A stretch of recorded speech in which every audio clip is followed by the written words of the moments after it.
Okay, students, this is a recording of the lecture for Wednesday, September 5th, Foundations class. It's on chapters 4, 19, which is vital signs, and 36, which is pain. So going to kind of go through this as quickly as possible just because listening to a recording can be pretty boring or laborious or dry or whatever you want to call it. And I'm not able to interact with you, so I actually hate recording. I just feel like um, I'm not my usual self, so apologies. But anyways, let's just try to get through this. So chapter 4, critical thinking in nursing. Here are your learning outcomes for the chapter. Please review these as these will help you focus your studies and also will give you an idea of how what we expect you to accomplish after studying and learning this chapter. Critical thinking and clinical reasoning. There is a difference, although very slight. Critical thinking is the broad umbrella of a bunch of different terms we're going to learn. And it's something that critical thinking is something that we do all the time. We've done it since we were a child. We will do it for the rest of our lives. It's just in nursing, we define it, we point it out, and we ask for examples of it. And then we expect you to do it, critically think. It's a very important skill in nursing, just like starting an IV is an important skill, just like taking a blood pressure is an important skill. All the skills that we learn as a nurse, it is one of the skills that we learn as a nurse, and it's very important. So we will be asking you, we will be in lectures, we will be talking about a certain topic, and we will ask you to try to critically think. And so what is critical thinking? Well, critical thinking is, in a nutshell, it is using our base knowledge of a topic and all the different types of data gathering exercises we do, whether it's patient interviews or looking through the patient chart or researching a topic on the internet or in literature. It's the result of information is the result of our past experiences. So we put all that stuff together in our brains and we determine if we have a problem, and if we do, why do we have this problem? What can we do to fix this problem? What kind of outcome do we want after our interventions? That's critical thinking. Okay, so if we take healthcare out of it, if we take the clinical portion out of it and just say, what are some examples of critical thinking in just normal everyday life? Well, driving to class today, which you didn't because we didn't have class today, but you used your critical thinking skills in order to drive to class safely. You read a book about the safe driving and the driving laws and stuff when you were 16 or whatever age you were, and you took the test and you passed the test, and then you practiced driving. All that knowledge and all those skills, and then your experience with driving up to this point, you used all of that to help you get to class safely, but you didn't just be like, okay, I need to pull over because I need to think about this. Like, it kind of happened automatically without you even realizing it. And critical thinking is just that. It's you taking your knowledge and your experience and information that you've gathered and deciding if there's a problem, or if there may potentially be a problem, what I can do to keep that problem from occurring, or what I can do to fix that problem, what kind of outcome. That is critical thinking, and we do it all the time. And we do it all the time in nursing. Okay. Now, critical thinking, I do want to make a point to say, critical thinking is not being able to follow a list of instructions. That's not critical thinking. Critical thinking is not necessarily thinking outside the box or thinking making decisions in the spur of the moment or in an emergency situations. That's not necessarily critical thinking, okay? Yes, we may be using critical thinking when we're in an emergency situation, but it's quick, it's almost automatic, okay? But following a list of instructions, practicing or doing something through trial and error is not critical thinking. You're just haphazardly trying something and then seeing, and in the end, did that work? No, well, let's try something else. And that's not critical thinking, okay? Anyways, so I'm not going to beat that with a stick. So if you're still having trouble understanding what critical thinking is, please let me know, but don't read too much into it. Just because we have defined it, we have named it, and we've asked you to do it, does not mean you need to make it complicated, okay? Critical thinking is our knowledge base, what we've learned or what we're learning, our experiences, any type of data we have collected, whether that's data from other healthcare, the healthcare team, whether it's research and medical literature, whether it's looking through the patient's chart, whether it's looking at their lab results, whether it's interviewing the patient and asking questions. We're taking all that information and our skills, our experiences, our history in working in this situation. We're taking all that information, and that's critical thinking, okay? Now, there's clinical reasoning as well, another term that you will learn that sometimes is used synonymously with critical thinking, but it is just a little bit different. Clinical reasoning is using nursing knowledge to gather and analyze patient information. We evaluate whether information is significant or not significant. We weigh the different alternative actions in dealing with whatever issue we're dealing with. That's clinical reasoning. It's a part of critical thinking, okay? Clinical decision making is deciding, making a decision, selecting an option, and you've done your critical thinking, you've done your clinical reasoning, and you've made a decision about what you're going to do about the problem. That's a clinical decision, okay? Clinical decision making. That's part of critical thinking, okay? Clinical judgment is based on the outcomes. So, did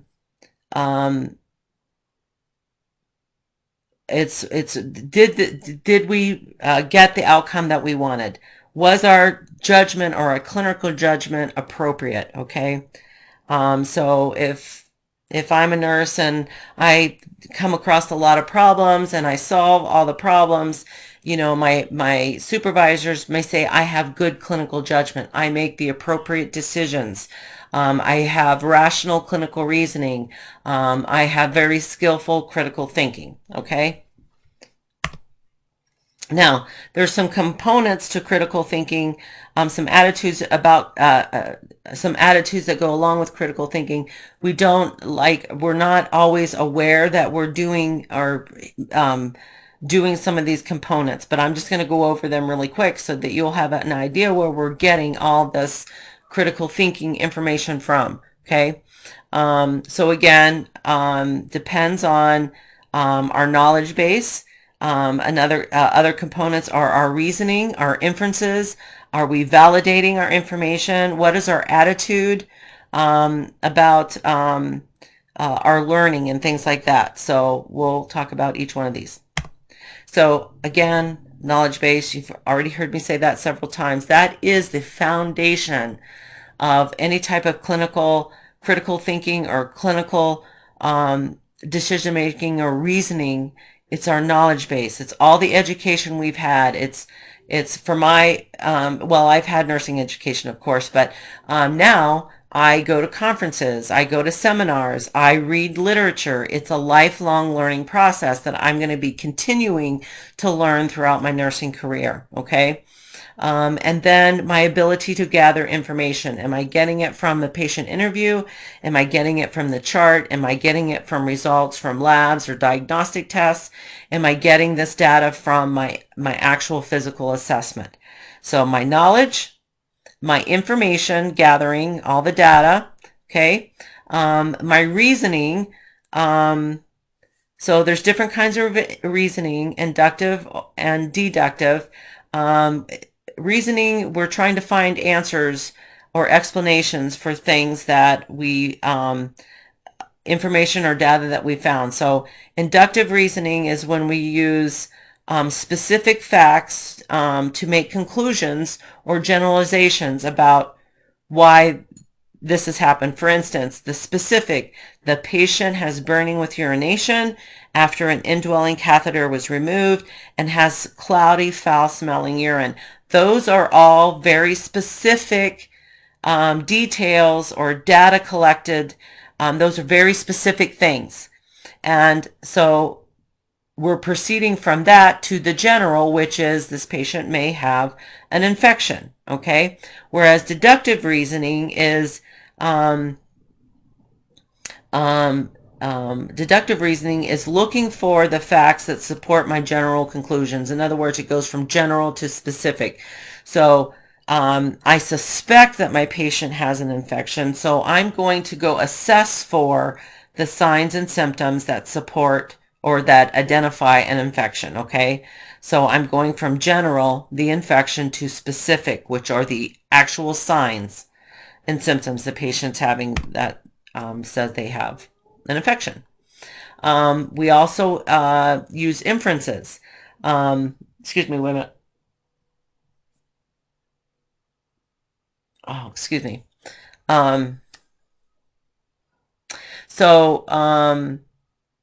It involves making conclusions based on the information we had. So, or assumptions, okay?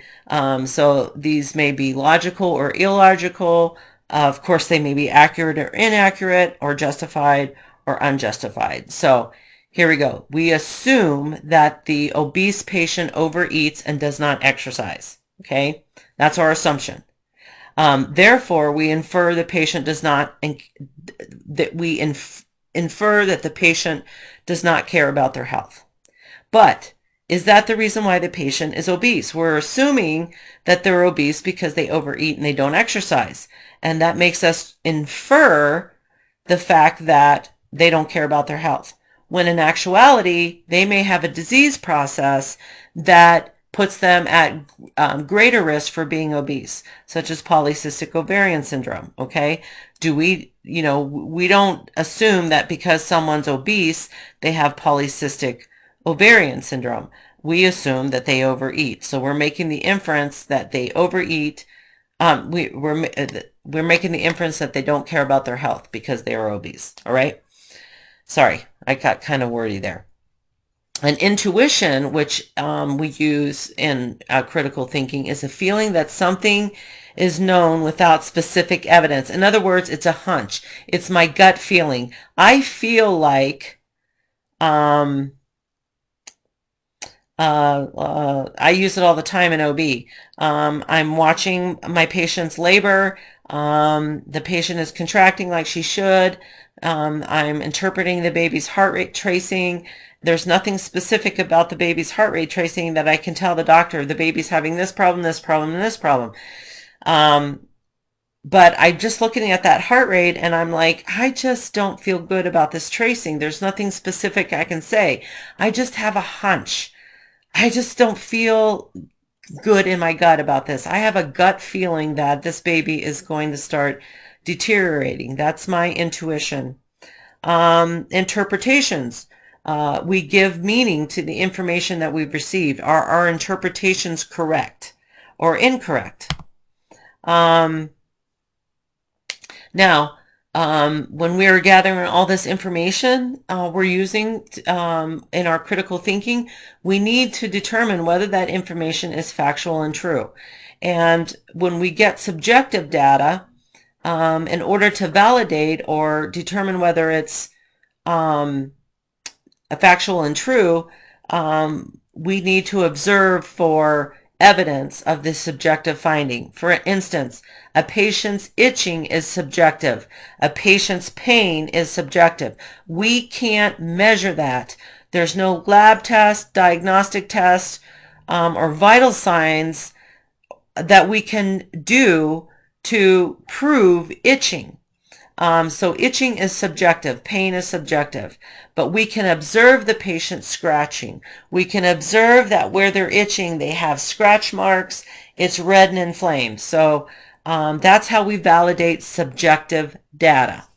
And then we need to confirm that the information that we're gathering is true to support our findings. So if we're reporting a patient has decreased urine output, we need to confirm that with the data. They have decreased urine output because I'm only measuring 25 cc's of urine per hour. And that is within the definition of decreased urine output. So we need to confirm, we need to validate the data that we're getting. Okay. Now, the attitudes necessary for critical thinking is confidence, fairness, risk-taking. You can read all these.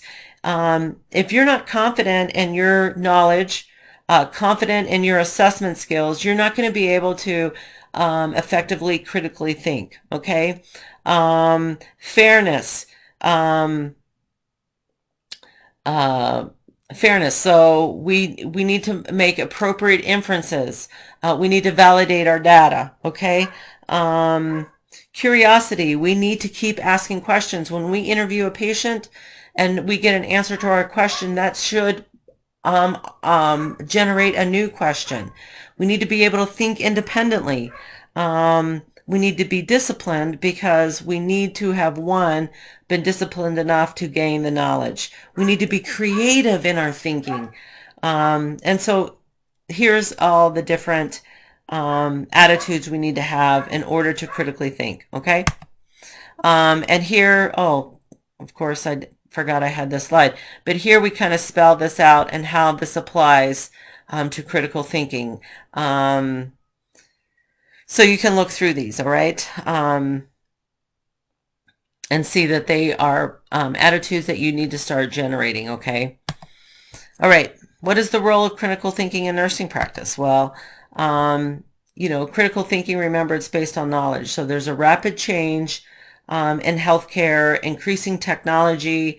We're having information technology that we can use, and that is all contributing to our knowledge base. Okay, we can't just memorize stuff in nursing, although there is a lot of memorization in nursing, or at least in nursing education.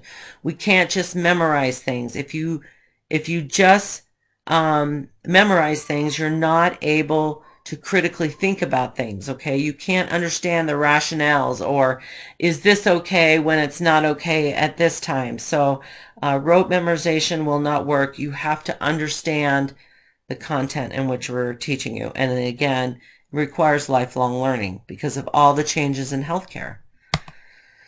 All right, errors to avoid in critical thinking is biases, or a tendency to favor a certain decision or attitude over another.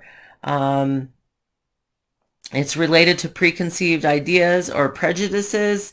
Personal biases can hugely impact the way you care for patients. So here's an example.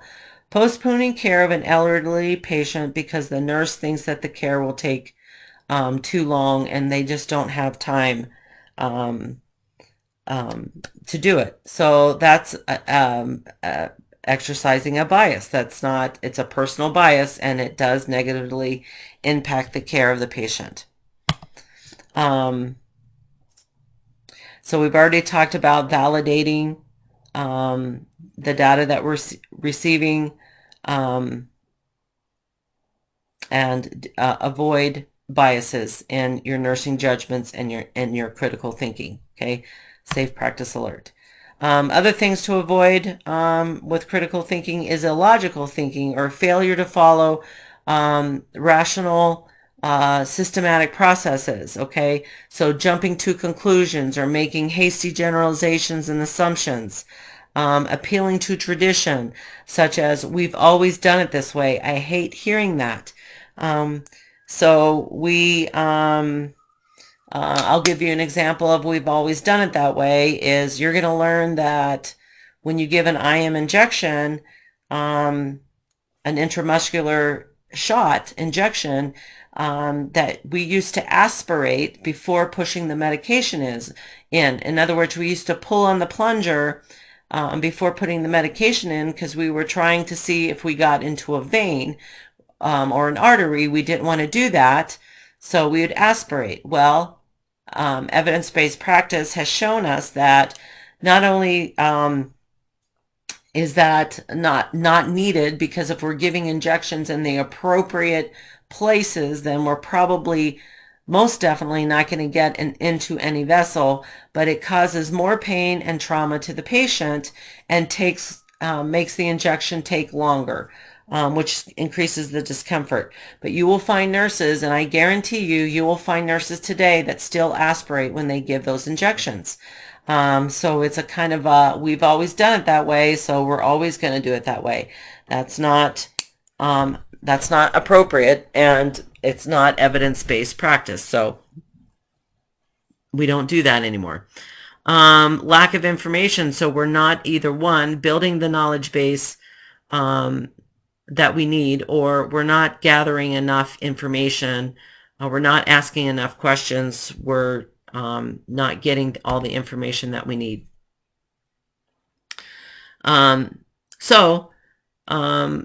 One of the things about critical thinking is to know what medication that you're getting, why the patient is getting it, what you expect to see as an outcome for giving that medication, any potential reactions or interactions, and then what to do if something untoward happens.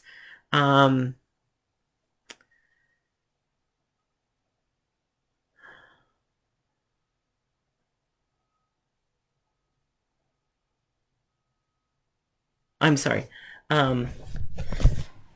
Anyways, I'm sorry. Just had to look at something. Now, okay, back to medication. So we need to know these things, but can you know this about every single medication that you give? Probably not. On the medications you give routinely, you probably will know this all this information for, but on medications that you give rarely, you might not know this. So we always have references available, either in the med room or somewhere accessible before you give medications to patients. So point of care or handheld devices that you can search that medication before you give it at the patient's bedside. If there's a brand new medication and maybe your resources are not, maybe a year, even if they're a year old, there may be new medications that we're giving these days where your year-old drug book does not have them. So when in doubt, always call the pharmacist. He or she is part of the patient care team. Okay. Closed-mindedness. Have an open mind about different suggestions or other ways of doing things that maybe aren't the way you've done it, to try to find the best intervention and outcome for your patients. We've talked about assumptions, so making wrong assumptions. So don't assume anything. Ask questions, okay? And then listen to what your patients are telling you, okay? So if we assume that patients brought in from the ER and they're slurring their speech and they're staggering around and they look like they've maybe been living under the bridge for a while, we might automatically assume that this person's on drugs or is drunk or something like that.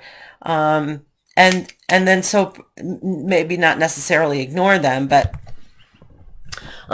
we might be frustrated with them. Oh, they're drunk, they're stoned. Oh my goodness, just put them in a room and let them sleep it off for a little bit. Excuse me. I need to get a drink. Anyways, that person may be having a stroke or some neurological event. Okay. So watch out for assumptions. Okay. And then listen to your patients, actively listening to patients. That doesn't mean asking the question and as they're giving you the answer, typing. I see people doing that all the time. And although that may kind of sort of be appropriate, can you imagine asking a patient a question and them answering you? I do this a lot, and I'm a healthcare worker. When someone's asking me a question and I'm trying to answer them and they're typing, I'm afraid that I'm speaking faster than they're typing, so they're not getting all the information that I'm giving them. So just taking a moment to stop and listen to your patient and then type in the information, that would be the best practice. Okay. CUSIN focus. So we're going to talk a lot about CUSIN. They're all through all of your chapters, but being open-minded is essential for developing a therapeutic relationship with your patient. Okay. And also working collaboratively with other members of the healthcare team. So if you're not open-minded, your patient is not going to trust you. They're not going to, answer all your questions maybe. You're not going to have a good working relationship with your patient. It's just not going to go well. And if you're not open-minded, the other members of the healthcare team, physical therapy, nutrition services, whoever else is working with your patient, if you're not open-minded, then it's just not going to work out well for the patient. Okay. So this is also a professional skill of the nurse, is to be open-minded, working with the patient and developing a therapeutic relationship. Working with the other members of the healthcare team. Sorry. Oh shoot, I went the wrong way. Sorry. So what can we do to improve and work on our critical thinking skills? Well, we can have discussions with colleagues,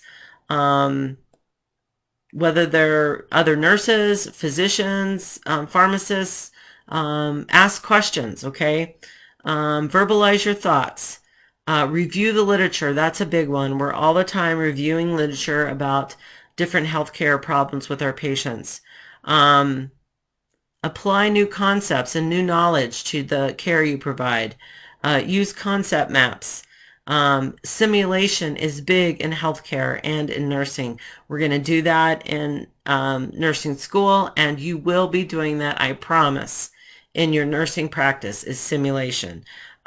Great way to work on high risk, low volume type patient situations. Role playing. I used to do this in my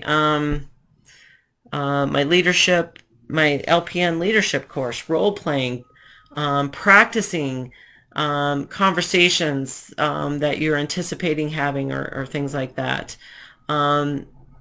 Reviewing written work. Those are all ways that we can improve our critical thinking skills. All right. So that's critical thinking. We're going to have you do it in every class. We're going to have you do it in clinicals.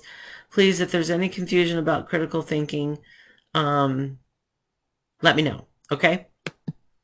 All right. Chapter 19, Vital Signs. This is a big chapter. So I'm going to kind of go through it. Please let me know this week in lab, either Anne or Cynthia in lab on Thursday, or I'll be there on Friday. Let me know if you have any questions. So here's your learning outcomes for the chapter. Please review those. So vital signs, the basic information that we get that will tell us how physiologically how our patient is doing. We can do vital signs. They seem like such simple, benign things to do, like they're not even important, but they're so important because they will tell us something just about every body system, okay? And it'll also tell us subtle changes in the patient's condition, okay? It can identify early warning signs of a life-threatening condition. It can evaluate the effectiveness of our treatments or our interventions. So vital signs are very important. Vital signs are temperature, pulse. Pulse is how many times the heart beats in a minute. You'll hear it called pulse rate or heart rate. Pulse rate, though, is more accurately when we're palpating a peripheral pulse or feeling for a pulse in the arms or legs or ankles. Heart rate is when we auscultate with a stethoscope over the heart, but sometimes the pulse rate and heart rate are used interchangeably. Respirations are how many times we breathe per minute. Of course, our blood pressure is the pressure within the arteries when the heart beats, while the heart is beating. I'm sorry. Pain is also a vital sign. It's what's been called the fifth vital sign, where we assess pain every time we assess the rest of these vital signs.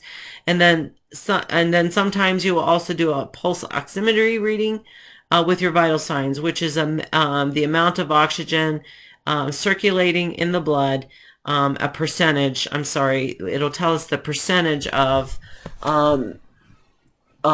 hemoglobin that is saturated with oxygen. Okay. Sites or situations that require vital sign measurement. Please know this. Please know when you should check someone's vital signs. Of course, on admission or when they first present to your clinic or to your hospital, okay? You need to get a set of vital signs. It's part of their physical assessment. When you're doing your physical assessment on a patient, each shift or whatever, it's part of your assessment. During the hospital during an inpatient stay as routine monitoring. So we might check a patient's vital signs 3 or 4 times a day.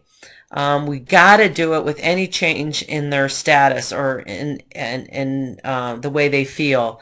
If a patient complains of chest pain or shortness of breath, do they feel faint or dizzy? Do they feel hot or flushed? Are they having increasing pain? Just a change in their situation. We need to do a set of vital signs before and after surgery or any invasive procedures. The before is our baseline, okay? And then after the procedure, we check and make sure we're still at baseline. And I'm going to tell you, when a patient's in surgery, during surgery, they're going to have several blood pressures taken as well. Before and after administration of medications that would affect their heart, respiratory system, or their temperature. So we'll take it before, and then we'll take it after. So before, sometimes we say, I'm going to give this heart rate lowering medication. I want to make sure my heart rate is not too low before I give it. So if someone has a tachycardia, a fast heart rate, for whatever reason, sometimes we may give them medication to lower that, and they might be on that medication 2 or 3 times a day. And if they're on it 2 or 3 times a day, don't you think you would want to know what that heart rate is before you gave the medication? Because wonder if for some reason you checked their heart rate and it was super, super low. Do you want to give them a medication that lowers their heart rate if their heart rate is already super, super low? Same thing with blood pressure medications, things like that. So we'll check it before and then we'll check it afterwards to make sure that we that everything excuse me, everything is still stable after we gave it. Before and after interventions such as walking a patient. Are things improving with the patient? We take a set of vital signs. And then before a patient's discharged, we need to take a set of vital signs to make sure they're stable for discharge. Okay. All right. Vital signs, of course, we've already said, they tell us the status of a patient or the changing status of a patient.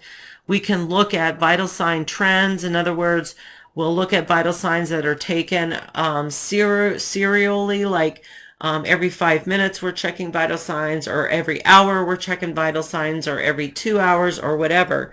So we'll see trends in our patient's vital signs. And then how often we do those serial vital signs depends on what's going on with the patient. So a patient right after surgery will probably have their vital signs checked every 5 minutes, but a patient 24 hours after surgery may not have their vital signs taken but once every 4 or 8 hours. So anyways, we'll base those trends on what's going on with the patient.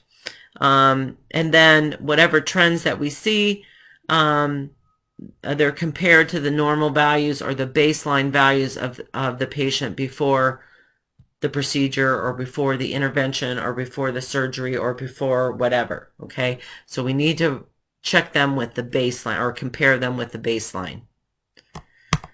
All right, what can influence the changes in our vital signs? So infection. So if your patient has increased temperature and increased heart rate, you might suspect an infection. If they have increased blood pressure, you might expect pain. So here are all the things that could possibly affect your patient's vital signs. Look, renal disease. Well, that's a big category. Respiratory disease, cardiovascular disease. Those are all huge categories. It doesn't really identify anything specific except that system in general. All those things can affect your patient's vital signs. And then your accuracy also is very important in measuring your vital signs. If you are not taking accurate vital signs, then you're going to get inaccurate information and your treatment is going to be inaccurate. An example of this, there's lots of examples of this, but an example of this is when we check babies' temperatures, we do it under the arm. And I hear a lot of people saying this baby's temperature is really, really super low. We need to put them under a radiant warmer to help warm them up because low temperatures in babies is very dangerous. And I'm like, really? It's really that low? So let's check it again. And then we check it again and it's normal. Well, what happened? Well, they didn't get the thermometer securely placed under the arm and they got a very inaccurate and low reading. So that would have, may have caused problems for the baby because we would have done an intervention that was not needed. So your vital signs need to be accurate. Health assessment questions. Please review these because during lab, I want you to ask some of these questions.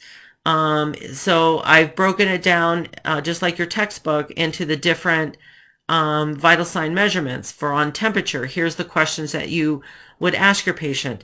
On pulse, here's the questions you would ask. If there was a abnormality with their heart rate or pulse rate. Respiratory rate, same thing. Blood pressure, same thing. Here are some questions that you can ask your patient. And then when it comes to pain, when we're asking our patients about their pain, usually you probably have experience with someone saying, hey, do you have any pain? Yes, I do have pain. What would you rate it? And that's the only question you're usually asked. Sometimes you're asked some of these questions here, sometime never, but this is a mnemonic. Socrates is a mnemonic to help you ask very thorough and in-depth questions about a person's pain. So if we go down through the letters of the words Socrates, it stands for sight. Well, of course, we want to know where your pain is. Onset, when did it start? Or was it gradual or sudden? What's the character of the pain? Describe it to me. What word would you use to describe the type of pain you're having? So stabbing, burning, whatever. Radiation, does it move anywhere else besides the place that it is originally? Like, do you have pain in your stomach, but you feel it radiating into your back? Associations, are there any signs and symptoms associated with your pain? Do you get lightheaded? Do you get nausea and vomiting when you're having pain? Things like that. Time course, is there any pattern to the pain? Does it hurt worse in the mornings and not in the evenings? Or does it hurt after eating? Or does it hurt, I don't know, some sort of time course, okay? Exacerbating or relieving factors. Does anything make it worse? And does anything help it? And then, of course, the very common severity. On a scale of 1 to 10, what is the intensity? Now, you'll hear people say on the scale of 0 to 10. So if a person is having pain, then it's not a 0. So if you say, are you having any pain? Yes, I am. Well, then rate it on a scale of 1 to 10.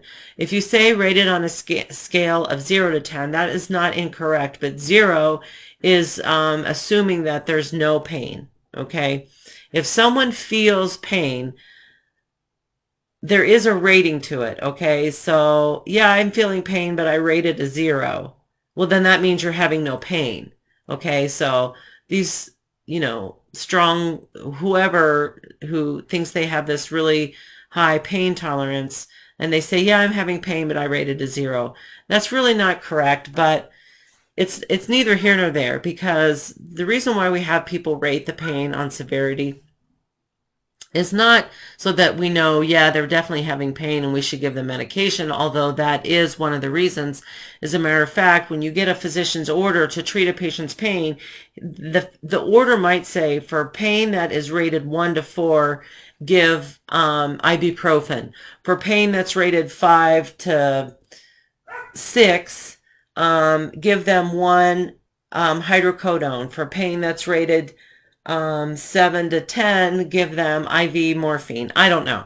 So something like that. But anyways, also when a patient rates their pain, and then you give some sort of intervention whether it's pharmacological or non-pharmacological, we want to give it an adequate period of time to help, and then we'll ask them to rate their pain again later, whether that's 15 minutes later or an hour later. If they're still rating their pain at the same intensity before the intervention was given, then we know that intervention was not helpful. But if they are giving a lesser pain rating than before the intervention, then we know, 1, our intervention helped or is helping. Okay, so that's a long-winded answer there. Collaboration and delegation. So we can delegate vital signs to an unlicensed healthcare provider, personnel, assistive personnel, or whoever. But they have to be medically stable. And the only way to determine if they're medically stable is if the nurse assesses them. So if I assess a patient and I determine that they're stable, I can ask my CNA or my MA to go take vital signs. Whoever I assign it to, they can take the vital signs, they can record it in the patient's chart, they can report the vital signs to me, but they cannot interpret or intervene in the vital signs, okay, or give an intervention to improve the vital signs, okay. They can only report them to me, and then I take it from there, okay. Now, when you delegate vital signs to someone, and we'll talk about this more in our delegation chapter, but if I delegate my vital signs to someone else, it's still my responsibility to make sure that they're done, or to review the results of the vital signs and then to take appropriate action. If vital signs were elevated and the CNA forgot to tell me and I forgot to look, it's my bad. Okay, well, it's also her bad, but ultimately it's my bad.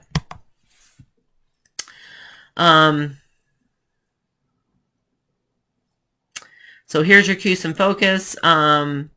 We use, informatics or the computer to identify or to record information in the patient's chart. And of course, we look through the patient's chart for their baseline trends and compare our current assessments with their baselines, and then make decisions based on that information. Sudden alterations in vital signs outside the normal range are indicators of a situation developing with your patient that the nurse has to hold on a minute. I hear something outside. I'm sorry. That the nurse has to intervene for. So anyways, if we have problems with vital signs or abnormalities in our vital signs, the nurse does what she does. She records it in the patient chart. She intervenes for the patient chart, and then she provides notifies the provider, okay, to get further orders, or just to let them know what has happened and what you've done, and is that helped? If not, we need further orders. Okay. Okay, so normal temperatures. So we in the States here use degrees Fahrenheit. most of the time, and there are conversions all over the nursing units for Celsius, but usually we do Fahrenheit. 98.6, please remember that is the normal temperature. So does that mean 97.8 is not normal? No, that is just one about normal, okay? It's about the average temperature is about normal at 98.6. So a 98.7 would be okay. 99.1 would be okay. So there's a little bit of a range there. And then we use the term afebrile to define a person that has a normal body temperature. It's always important to remember that axillary temps could be a degree. Axillary is under the arm. Could be a degree less than your oral temps or under the tongue, which the ones under the tongue can also be a degree less than rectal temperatures. Okay.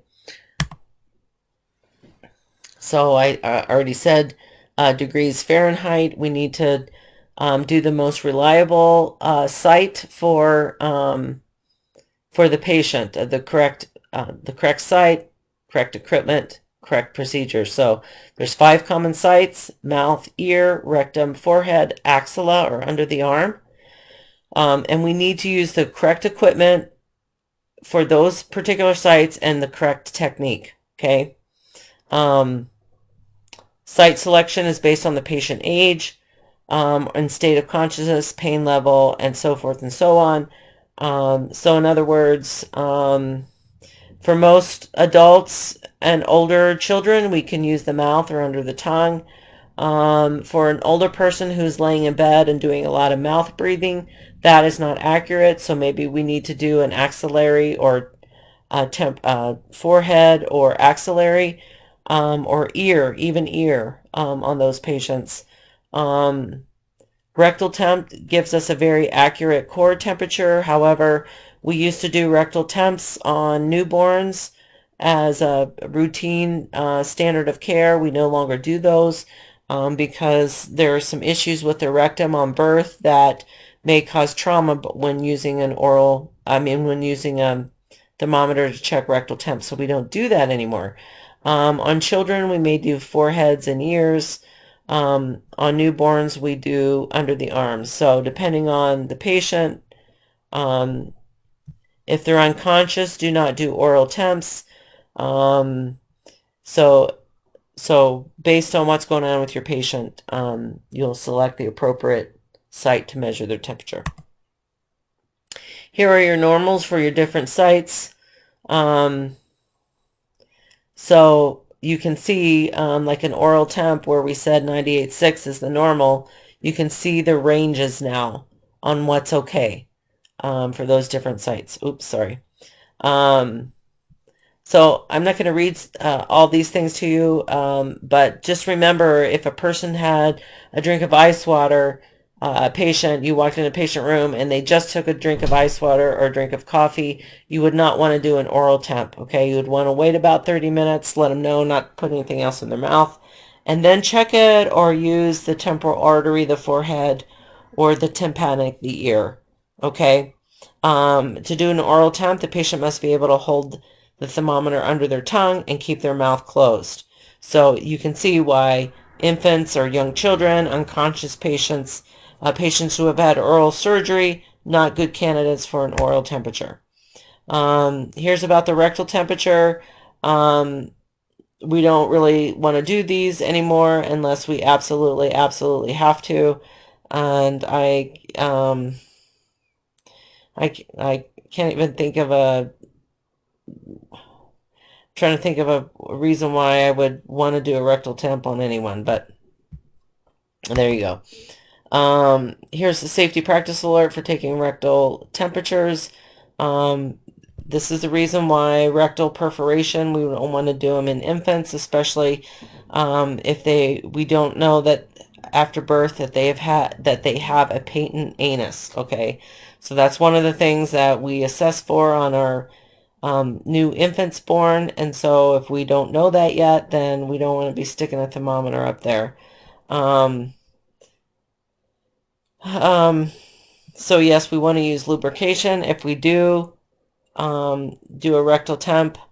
We don't want to do rectal temps on patients with hemorrhoids, right? But look at this. Patients who are neutropenic or have low white blood cell counts, these patients are at high risk for infection. Patients with a spinal cord injury can't tell you that you've just injured their rectum. Patient with hemorrhoids, diarrhea, rectal disease, post-rectal surgery. We don't want quadriplegics or patients with spinal cord injuries. We don't want to be taking rectal temps on those, okay? It endangers them. The ear, the tympanic temperature. So these are really good to do on children or patients who are unconscious or whatever. Okay, so that would be appropriate for them. Appropriate for young children, confused, unconscious patients. Okay. Temporal artery site, that's the forehead. We can do this on really any patient at all. Okay. It's not affected by perspiration when performed correctly. However, if you have, like a lot of times with our laboring patients, we have a cold rag on their forehead, so probably not the best time to be doing a forehead temperature. Under the arm, so this is the one we use on our newborns, but we have to make sure that the sensor must maintain skin contact or be in good skin contact in the axilla. Okay, so if you don't got it high enough in the axilla, you won't get an accurate temperature. Here's our factors that affect our body temperature. Please review these. If you get an abnormal temperature, think about these things.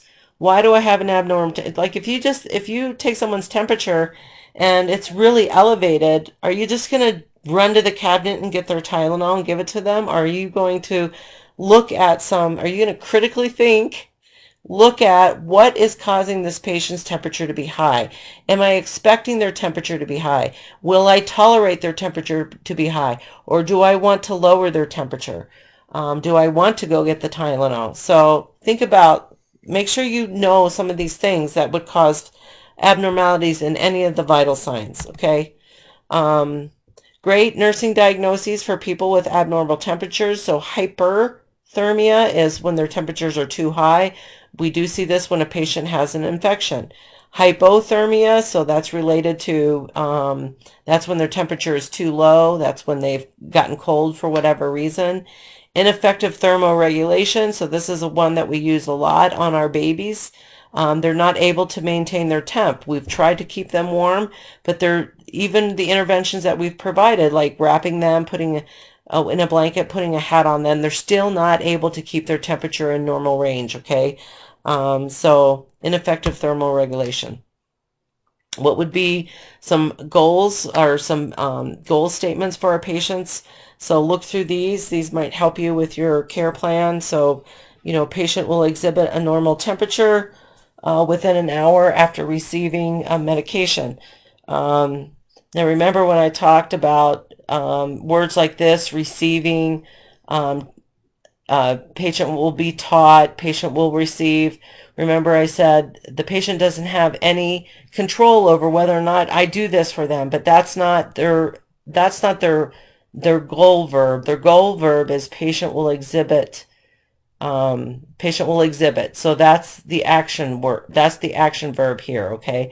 But I want to see that their temperature becomes normal, and I'm going to give them an hour to show that after I've given the medication. So that's why this is already appropriate. So if we need to talk about that more when we're face to face, we can do that.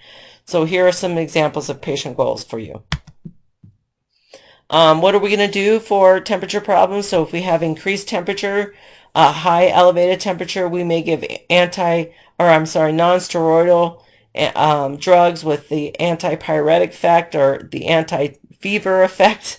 And Tylenol and ibuprofen are two such drugs. We may give cool baths. We may give antibiotics because if they're having an infection where their body is fighting the infection, they'll have an elevated temp. So let's give them antibiotics to treat the infection, and then their their temperature will decrease. So forth and so on. If the patient has a decreased temperature where we need to warm them up, There's things that we can do to warm them up. Warm blankets, warm IV fluids, head coverings, and drinking warm liquids. And for our babies, we will put them under a radiant warmer. And we'll learn about those next semester.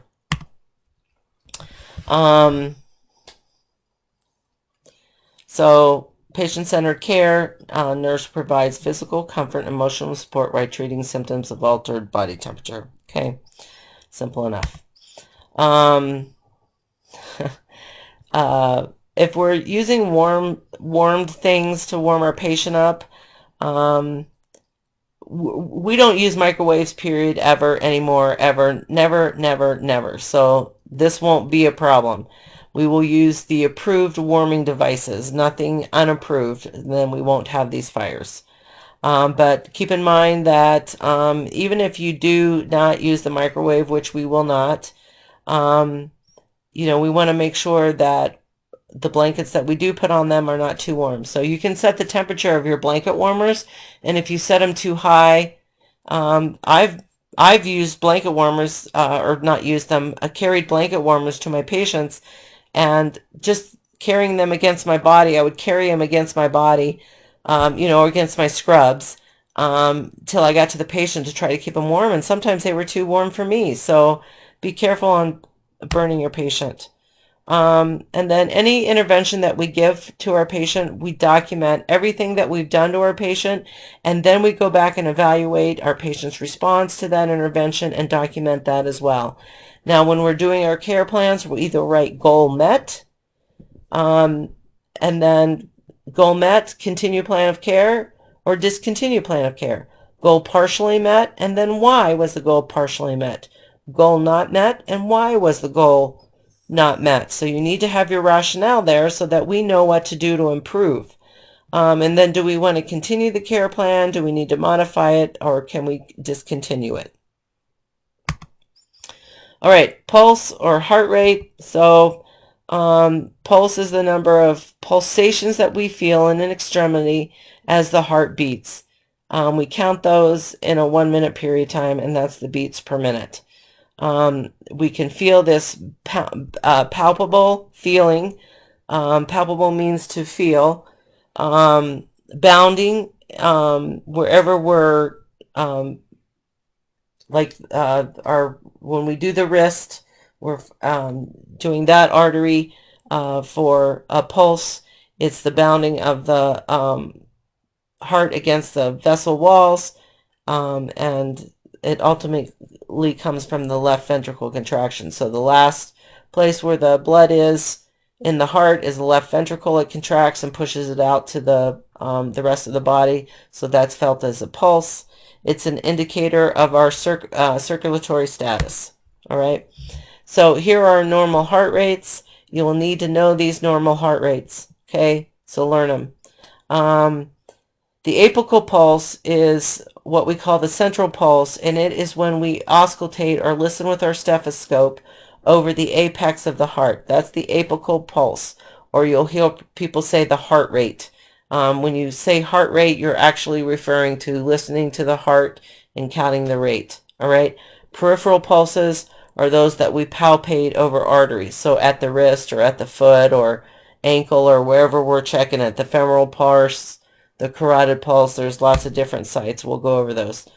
Look at your factors that affect our pulse rate. So many factors affect our pulse rate, and they may be normal processes. So as we age, when we start out at infancy, our pulse rate, as you looked at those normals, could be up to 160. And as we age, those pulse rates decrease, okay, to what you see as in a normal adult. In puberty, the male and female, they have different heart rates during puberty, or pulse rates. Fever increases our heart rate. Medications either increase or decrease our heart rate. Hypovolemia, or low fluid volume, through a loss of blood, or we haven't drank enough water. So we have increases in our pulse rate, and that's So hypovolemia causes an increase in our heart rate because we don't have enough volume circulating through our circulatory system. Therefore, we don't have enough oxygen to our tissues. So it'll cause our heart to pump faster to get more oxygen out to our tissues. Okay. Hypoxia or hypoxemia. Hypoxia is decreased oxygen in the tissues. Hypoxemia is decreased oxygen in the blood. So when levels of when oxygen levels decrease, then, like I just said, the heart will increase to get adequate oxygen out to the periphery. Stress will cause an increase in heart rate. So look at all these factors. Safe practice alert: when we're palpating pulses, never palpate both carotid arteries at the same time. So those are the arteries that go up to your neck. If you palpate both of them at the same time, you decrease blood supply to the brain and may cause someone to pass out. Another important thing here is if the peripheral pulse is irregular, so you're palpating your wrist, you're palpating the heart rate, and the beat is irregular. So regular heartbeat is the same every second, every time. Okay, an irregular heart rate will sound irregular. Okay, if you palpate an irregular peripheral pulse, you must listen to an apical pulse for a full minute. Okay, so that you can get an accurate rate. So a lot of times when we palpate a peripheral pulse, we may only palpate it for 15 seconds or 30 seconds. And if we palpate it for 15 seconds, we times by 4. That's our 1 minute pulse rate. But if you have an irregular pulse rate, then you really need to listen to the heart and count it for a full minute. When we're doing newborns or children younger than 2, we always auscultate the heart rate instead of palpating like we do for adults. Sites for assessing the pulse. So we usually do the radial pulse in most older children and adults. That is the most normal place to assess for our peripheral pulse, is the radial artery. The most definitive site, of course, is to listen to the apex of the heart when we auscultate, but we can get accurate heart rates by assessing our peripheral pulses with normal vital signs checks. Okay, in an emergency situation, we're going to palpate the carotid or the femoral pulse. In young children, and newborns, if we're palpating pulses or checking pulses in emergencies, we'll use the brachial pulse, which is the inside of the upper arm. When we do our normal assessments on newborns, we will palpate and make sure we have bilateral equal brachial pulses and femoral pulses actually on newborns as well.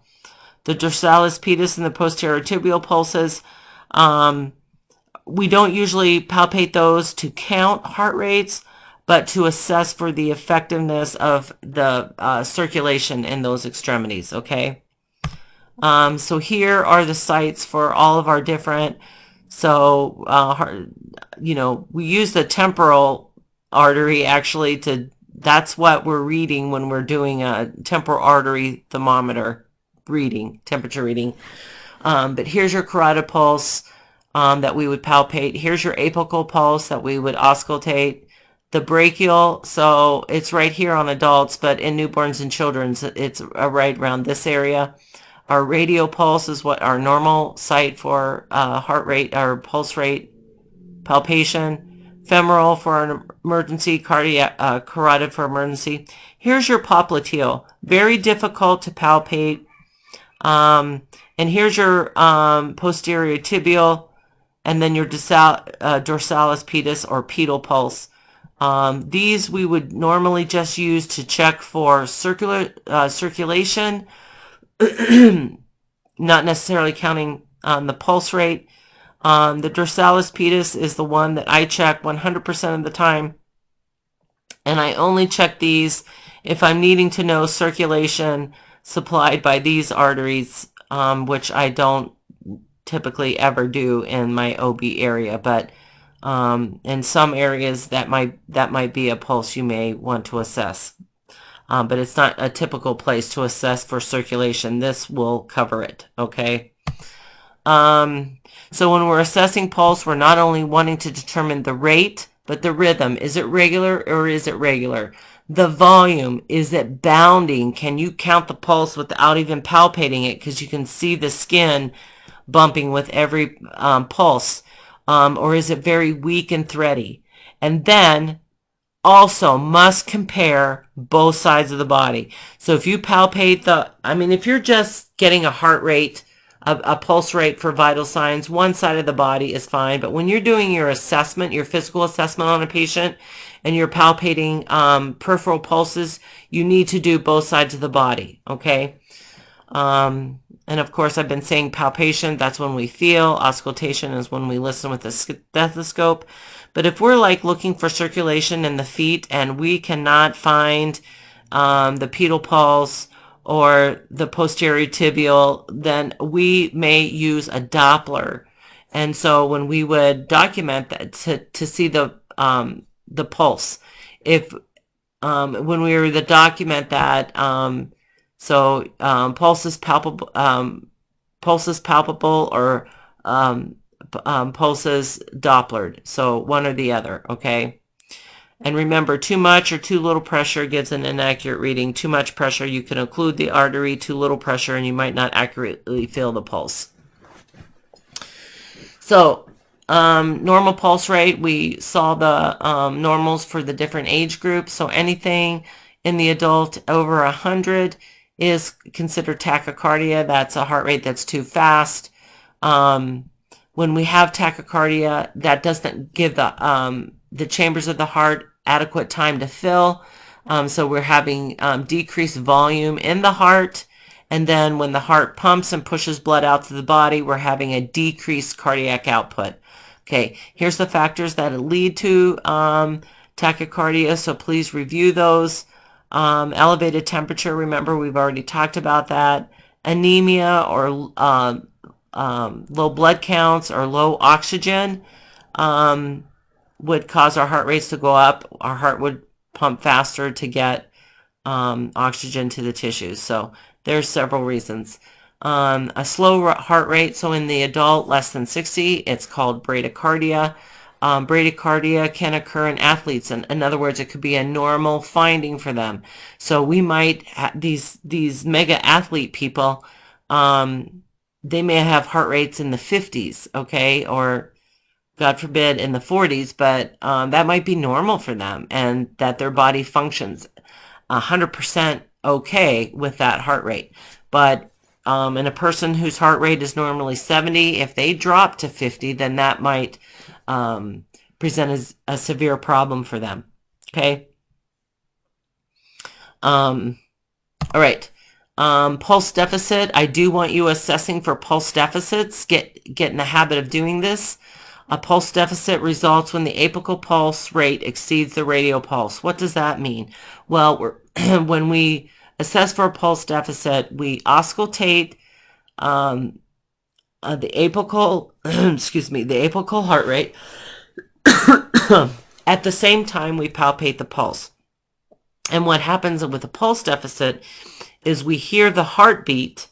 So we hear that beat coming from the heart, but when we're palpating the peripheral pulse, we do not feel any pulse with that heart rate. So that's a pulse deficit. Okay, so that occurs when the heart is pumping, so we have an extremely low cardiac output.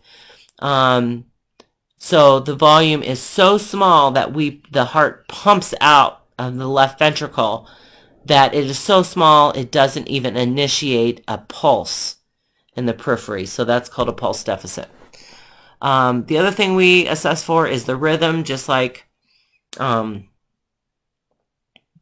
haven't covered that, is the rhythm. So is it regular or irregular? We've already talked about that. When a pulse is irregular, it could be caused by many things, but it's referred to as a dysrhythmia or an arrhythmia. Those words are used simultaneously. We can say that the patient has an arrhythmia or an irregular heart rate, but we can't specifically define what arrhythmia that is. And there's an umpteen thousand million different kinds of arrhythmias. No, that's an exaggeration, but there's a lot, okay? And we need to do an ECG to be able to define which arrhythmia that patient has. Based on that definition of that arrhythmia, then we will know what to treat the patient with. The pulse volume, we need to determine if it's a strong pulse, if it's overly strong or bounding, or if it's too weak, weak and thready. We can use a numerical scale to describe that. So 0 to 3, 0 being no pulse palpated at all, and a 3+ pulse is one that just is, bounding through their vessels. Okay. So here is a definition of each one of these numerical indicators for the pulse volume. This 2+ is normal. Okay. Here's some nursing diagnoses for your patient that has some sort of altered heart rate. I'm not going to read through these because I really would like to move on with our slides. So please review these for your care plans. Here are some patient goals for you to write for your patient who has a pulse problem. All right, what are the interventions to decrease a pulse rate? Well, first, in order to decrease it, we need to determine what is causing their decreased heart rate. And typically the treatment will probably end up being some sort of fluid volume replacement, but understanding the cause will tell us what kind of fluid to use. If they have an increased heart rate, again, we need to determine what the cause is, and the cause will help us determine what type of intervention to provide for our patients. So you can see all these different interventions. And again, this is a redundant slide, but I want you to get into the habit of knowing that after you've provided your intervention, you have to document it in the patient's chart, and then you also have to document the patient's response. You have to document whether the goal was met, partially met, and then give a rationale, or not met and give a rationale. And then determine whether or not you need to continue the plan of care, modify it, or discontinue the plan of care. All right, respirations, the active breathing. Inspiration is inhaling, expiration is exhaling. Here's the normal respiratory rate, 12 to 20. Please learn that. And of course, the reason why we breathe is to get oxygen in and to blow out carbon dioxide. Okay, it's exchanged in the lungs, specifically the alveoli in the lungs, and then it's the oxygen is circulated to the tissues by blood, and then the carbon dioxide goes back from the tissues through the blood to the alveoli and gets exchanged and blown out with respirations. Here are your different factors for affecting respiratory rate. Please review these. Okay, you need to know these in order to determine if your patient's respiratory rate is normal or abnormal, whether it is an abnormal respiratory rate, but it is a consequence of something else that we're going to tolerate it for a while, or whether it's something that we absolutely need to intervene for. So learn about these different causes of abnormalities in our respiratory rate. Okay, there's lots of them. Okay, so please look over them. When we assess our respirations, we, one, assess the respiratory rate. The depth. Is the patient breathing shallow? Is the patient breathing deeply? Is the patient breathing regularly? Excuse me. And then also with our respiratory rate, we may even measure the oxygen saturation with the pulse oximetry. Okay. Just like tachycardia is increased heart rate, tachypnea is an increased respiratory rate greater than 24. And then bradypnea, just like bradycardia, is a decrease in the rate, so less than 10. Okay. Depth. Is she hypoventilating or hyperventilating? Hypo means she's having very shallow respirations. Hyperventilating is deep, rapid respirations. The quality of her respirations, is she apneic? In other words, is there an absence of breathing for several seconds? And I think the true definition of apnea is greater than 20 seconds. Is she dyspneic, or does she have dyspnea, which is difficult, labored breathing, usually with rapid, shallow pattern, and it may be painful. But remember, dyspnea is difficulty breathing. Difficulty breathing in certain positions is called orthopnea. And then agonal breathing is breathing very slow and deep, maybe with some gasping, and you might even hear some sort of noises with the respirations. Here are some patterns of respirations: Cheyne-Stokes respirations, Kussmaul's breathing, and Biot's breathing. We see, so this is a description of what these respirations look like. Please go to easyauscultation.com or YouTube these different types of breathings so that you can actually see, instead of reading the description, you can actually see what this breathing patterns look like and what do they indicate. Cheyne-Stokes breathing, and I'm sorry, but we call this the death rattle. So heart failure, renal failure, drug overdose, impending death.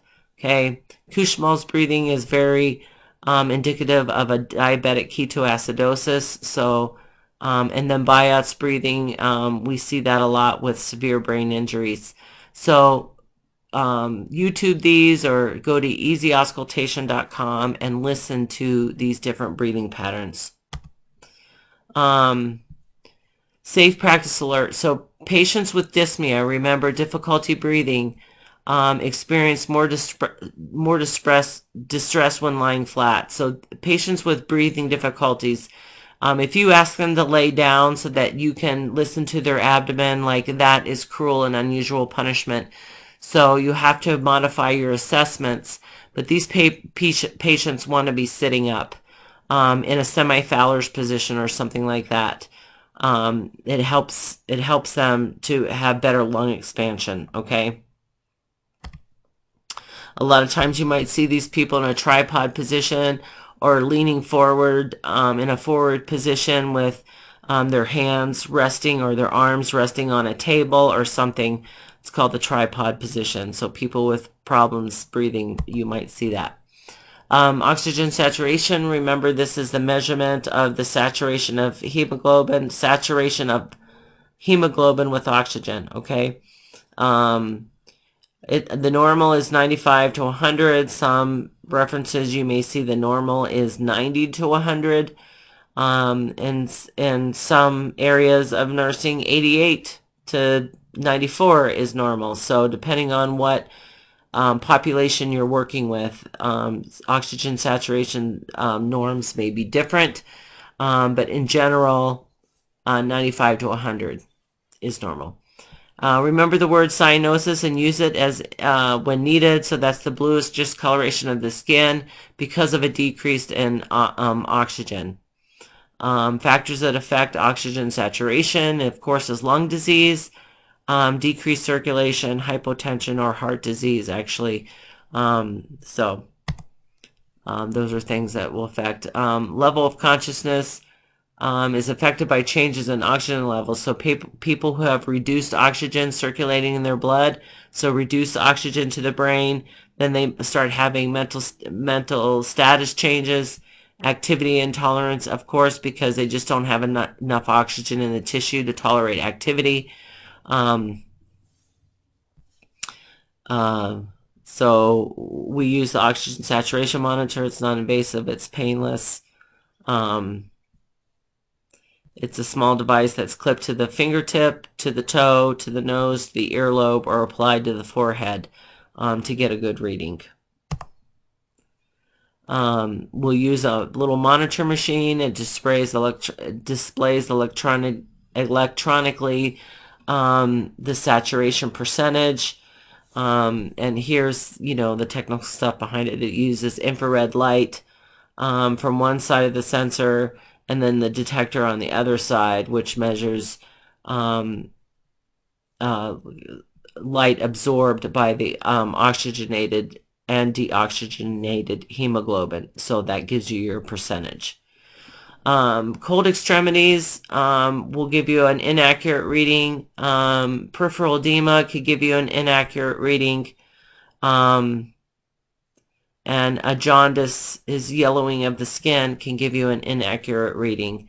Nail polish can give you an inaccurate reading. When the person's shivering, you can get an inactive reading. Or in a baby's case, kicking and screaming can give you an inaccurate reading. Arterial blood gas, we'll talk about this more in another chapter, but this is a lab test where we draw from the artery, not the vein, and obtain blood gas analysis, and it does definitely tell us about our respiratory, give us a respiratory assessment and an acid-base balance assessment, but we will be talking about ABGs more in another section or another lecture. Got to know signs of respiratory distress, guys. So the use of accessory muscles, so those are muscles other than the diaphragm, so our intercostal muscles between our ribs, our accessory muscles in our chest and neck, under our sternum, or below our sternum, above our clavicle. When we're using those muscles to breathe, then we're having difficulty with breathing. In children, we may see nasal flaring because they're nose breathers, and we may see accessory muscles, which are sternal retractions, intercostal retractions, things like that. But we'll review those more next semester. Here's your nursing diagnoses for the respiratory content. Please review these, as well as your patient goals. Okay, please review these. Okay. Interventions, of course, whatever is causing the respiratory problem, we're going to want to focus on that underlying problem.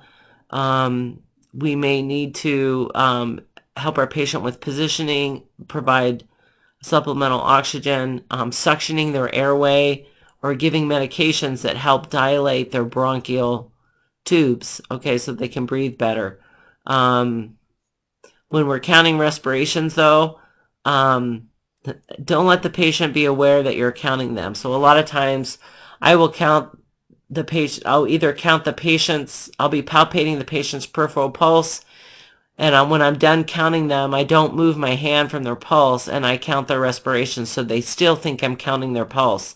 Or I'll count their pulse when I'm taking their temperature, especially if it's an oral temperature that takes a little bit longer to get a reading. If respirations are too shallow and slow to count, then we may need to use a stethoscope and auscultate breath sounds. Or we can palpate her respiratory rate by placing our hands on the patient's chest or abdomen and counting the breaths. We can also use an apnea monitor, which will count respirations for us as well. But we definitely want, instead of nursing a monitor our 12-hour shift, we want to have some periods where we're actually assessing the patient and not relying on the monitor. And again, here's our redundant slide. So our documentation and evaluating our goals. Blood pressure. So blood pressure is the force of blood against the arterial walls. It rises when the ventricle contracts, and it falls when the heart relaxes. So in other words, when the ventricle contracts, that peak pressure is called the systolic pressure, and when the heart relaxes, or the lowest pressure, is called the diastolic pressure. It's measured in millimeters of mercury, and is recorded as a fraction. So the systolic is the upper number, the diastolic is the lower number, or the numerator is the top number or systolic number, systolic pressure, and the denominator is the bottom number or diastolic pressure. And then the pulse pressure is the difference between the diastolic and systolic. Please remember that. Don't get it confused with pulse deficit. Pulse pressure is the difference between the diastolic and the systolic pressures. The mean arterial pressure is the average pressure in the arteries during one cardiac cycle in millimeters of mercury. And in order to measure that, or to record that, the patient's mean arterial pressure, we take their diastolic, we times it by 2, and then we add the systolic, and then we divide that by 3. Okay, so before we move on to the next slide, 120 over 80 is your patient's blood pressure. So what's your pulse pressure? All right, so what is that? 120, 40, 40. And then your mean arterial pressure, I'm sorry, I can't do that math in my head, but I have it on the next slide. I thought, oh crap, I'm sorry. Yeah, well, figure that out. I think it's 93 something. 93.3 or 93.6 or something is the mean arterial pressure. So someone do this math and let us know this week, okay? I'm sorry, I thought I had it worked out, but anyways, normal blood pressure is 120 over 80, okay? And that's just one normal number. There is a range of normal pressures. So we need to know the baseline in order to know if the patient has a problem with their blood pressure. So when we determine that they do have a problem with their blood pressure, it is an increase or decrease of 20 to 30 millimeters of mercury in the person's blood pressure. Okay, so instead of being 120 over 80, maybe it's 140 over 80, or maybe it's 100 over 80. Anyways, we check a patient's blood pressure, and if it's abnormal, we don't just jump the gun and go get some medications and treat their abnormal blood pressure. We wait a little while and recheck it again. Sometimes we wait 30 minutes, sometimes we wait an hour, sometimes we wait 4 hours. Okay? So abnormal blood pressures. Hypotension is when we have a systolic less than 90, or 20 to 30 millimeters of mercury below the patient's normal blood pressure. So here's that 20 to 30 beats again. Or the diastolic pressure is less than 60. Okay, so 90 over 60. So a blood pressure 90 over 60 is hypotension. Now, my blood pressure ranges 90 over 60 to 110 over 70-ish. That's normal for me. So although that might be considered hypotension, in some aspects, we need to make sure that we know what the patient's baseline and whether their body is able to function adequately with that. Okay. Okay, so we will see an initial decrease in blood pressure. An initial compensatory response to a decreased blood pressure is an increase in pulse. So if a patient has hypotension, they'll immediately have an increase in the heart rate. But as their hypotension continues and continues, and they start going into shock, and then we're going to start seeing their heart rate decrease and get thready, and everything start going down the drain. Okay. If we have a problem with hypotension, it's probably because we have a decreased blood volume. So decreased circulating blood volume, decreased cardiac output. So our heart is not wanting, or doesn't have enough blood to pump out. or decreased peripheral vascular resistance. In other words, there is a normal pressure or vascular resistance in our peripheral vascular system. And if that's decreased, if we're not having that normal resistance, then of course that means shock, but we'll see that hypotension. Okay. Orthostatic hypotension is a sudden drop in the blood pressure when the person changes position from lying to sitting and then sitting to standing. And then sometimes, when we check blood pressures, we're just checking the blood pressure. But sometimes the order is that we need to check orthostatic blood pressures.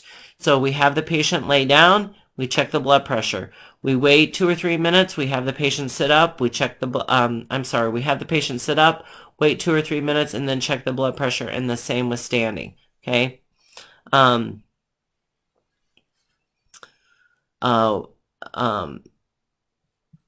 So a lot of other reasons why we would have hypotension is a side effect of medications, and maybe that's the therapeutic effect that we want. But other things like prolonged immobility, dehydration, and blood loss. So when you're laying in bed all the time and then you go to stand up, you get lightheaded. Or when you haven't had enough to drink, and you have a low circulating blood volume and you go to stand up, you get lightheaded. That's because your blood pressure is dropped. All right, hypertension is elevated blood pressure greater than 139/89. It's the leading cause of cardiovascular disease and most important risk factor in stroke. So we have an overstimulation in angiotensin. If you remember in your A&P, angiotensin is converted to angiotensin 2. And that angiotensin 2 helps elevate our blood pressures. Aldosterone is also helps raise our blood pressures, so we have some sort of overstimulation in those hormones, and therefore we have higher blood pressure. We may have thickening of the blood pressure, so we have more resistance in the periphery than we should, and that's of course going to cause our blood pressure to increase. There is classifications of high blood pressure, and there's a pre-hypertensive values, which is, so we said a normal blood pressure is 120/80, so anything above that, so 120/39/80 to 89, we call pre-hypertensive. Stage 1 hypertension, and don't tell anybody they have these. These are medical diagnoses, so you can't say it, even though you know it in your brain. Stage 1 hypertension is systolic blood pressures greater than 140 to 159/90 to 100, and then stage 2 hypertension is systolic and diastolic greater than 160/100. So there's your norms there, but if you're in blood pressure, taking people's blood pressure, and you get these values, do not diagnose them yourselves, okay? You can say your blood pressure is elevated, but you can't say you have hypertension. That's a medical diagnosis. So here's just all those things we just reviewed on our blood pressure levels in a little table format. So there's a couple of different types of hypertension, primary and secondary. Primary occurs when there's no known cause for the high blood pressure. You just have high blood pressure, period. We're not finding any other reason why you have high blood pressure. Secondary hypertension, of course, is there's a reason for your hypertension. So you have renal failure, you have peripheral vascular disease, you have atherosclerosis or whatever. So that's a secondary hypertension. Risk factors for hypertension. Here's your risk factors. Okay. Factors affecting blood pressure. Please know these again so that when you get abnormal values, you can think back, critically think, is this okay for this patient or is it not? Okay. Here's some more factors affecting blood pressure. So please review these. When we take a patient's blood pressure, if they're just walking into our clinic and sitting down, we don't want to take it immediately. We want to give them 5 or 10 minutes of rest before we check it. And then if it's elevated, we might want to give them a little more, like recheck it again in 30 minutes or half hour or something like that, or an hour. When we're assessing blood pressure, we're also assessing heart rate. So sometimes these go hand in hand. If someone is hypotensive, remember initially they may have tachycardia or an elevated heart rate. We may see pallor, increased sweating, confusion. These are signs of severe deterioration that needs immediate intervention, so we need to let our doc know, okay? Art lines is another way to measure blood pressure. These will be in your intensive care units, specially trained. You need to be specially trained on the management of art lines, but they can provide, they're an internal reading of, with a catheter of blood pressures and monitoring blood pressures. These are the different art line or arteries that they can use for their art lines. If we have art lines going, they're very sick patients, again, in an ICU setting. If we're using an art line, it's never used for infusions of IV fluids, medications. Okay, it's just to measure their blood pressures. Okay, diversity considerations. So know the population in which you're measuring blood pressures and what their normals is. And what could cause their blood pressures to be affected based on their age. Okay. Here's some more diversity considerations. Differences in males and females, especially during puberty. The difference in females after menopause. Ethnicity can be a huge factor that affects blood pressure, and of course obesity as well. When we're listening to blood pressures and we're hearing those sounds in our stethoscope, those are called Korotkov sounds. So those are the sounds we hear when we're listening with a stethoscope. That's just what they're called. There's different sounds. These sounds are different in different phases throughout the blood pressure reading. Phase 1 is the initial sound that we hear. That is our systolic numerical value, where we hear that first sound. These phase 2, phase 3, and phase 4, if you can differentiate which ones you're hearing, that's really great. But absolutely, number 1 and number 5, the last sound that you hear, and that's your diastolic measurement, okay? An oscillatory gap could be a reason for an inaccurate blood pressure. So it occurs after the first phase and during the second phase. It's a gap or a silence in those sounds, and it may span a huge gap. So the gap may cover a gap as wide as 40 millimeters of mercury. And the reason why that could cause a problem with our reading is we might stop listening to the blood pressure then thinking that we've heard the last sound, when in actuality we haven't. So you want to listen when you're releasing the air on your blood pressure cuff. You want to listen till the air is completely released so that you don't confuse this oscillatory gap with their diastolic, okay? Here's nursing diagnosis related to blood pressure issues, whether high blood pressure or low blood pressure. Here's your patient goals. Okay. Now, what is our intervention? So measuring blood pressures. So we use a sphygmomanometer and a stethoscope to listen to our blood pressures. There are electronic blood pressure devices.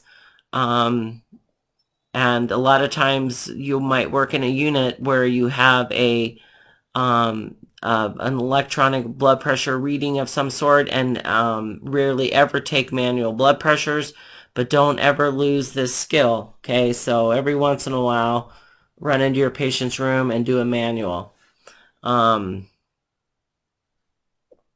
we have patients on continuous blood pressure monitoring, we want to make sure that we set the parameters for our blood pressure. So what's the high parameter? What's the low parameter? Do not turn off alarms. This is a big patient safety. Do not turn off alarms. And then every once in a while, run in and check the position of your cuff. So if you have them on a continuous monitoring for several hours, the cuff may slip and slide around and not be in the correct position, therefore giving you inaccurate readings. There's several different sizes of blood pressure cuffs. You need to select the appropriate size for your patient. The width of the cuff should be approximately 40% of the circumference of the extremity being used. And the bladder of the cuff should be approximately 60 to 80% of the circumference of the extremity. So this is the cuff, and then inside the cuff is the bladder that inflates. So there's two different things, but usually now these days, the blood pressure cuffs, they have marks on them, indicators of to help you determine the appropriate size for your patient. Remember, if you're using an incorrect size cuff, you can get an inaccurate reading.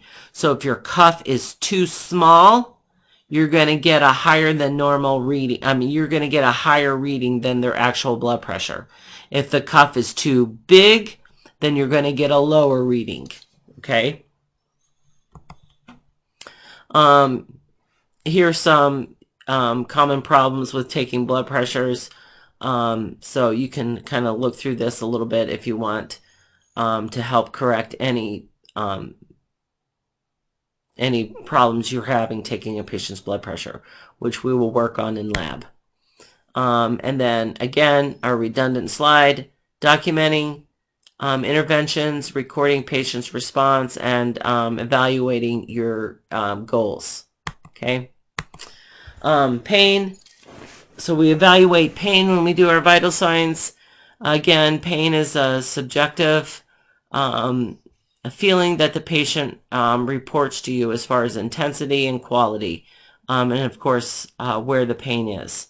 It can be acute. Pain can be acute in meaning that it happens, the pain happens, but it doesn't resolve, or it does resolve quickly. Okay. Or it can be chronic, and then that meaning the pain does not resolve quickly. It lasts for a long period of time. The perception of pain is sometimes can be dependent on the patient's emotional state. So if the patient is in a very agitated emotional state, then their perception of pain will be higher. And then poor assessment of pain is the primary barrier to pain management, or not even poor assessment, but how do I want to put it? It's not necessarily poor assessment, although that is a contributing factor, but our agreement with the patient's pain report is also a barrier to effective pain management. So if we don't believe our patient, then we might not treat them effectively. So that's a big problem. So we have the patient describe their pain and rate it on the pain scale. 0 being no pain, 10 being the worst pain you can possibly imagine.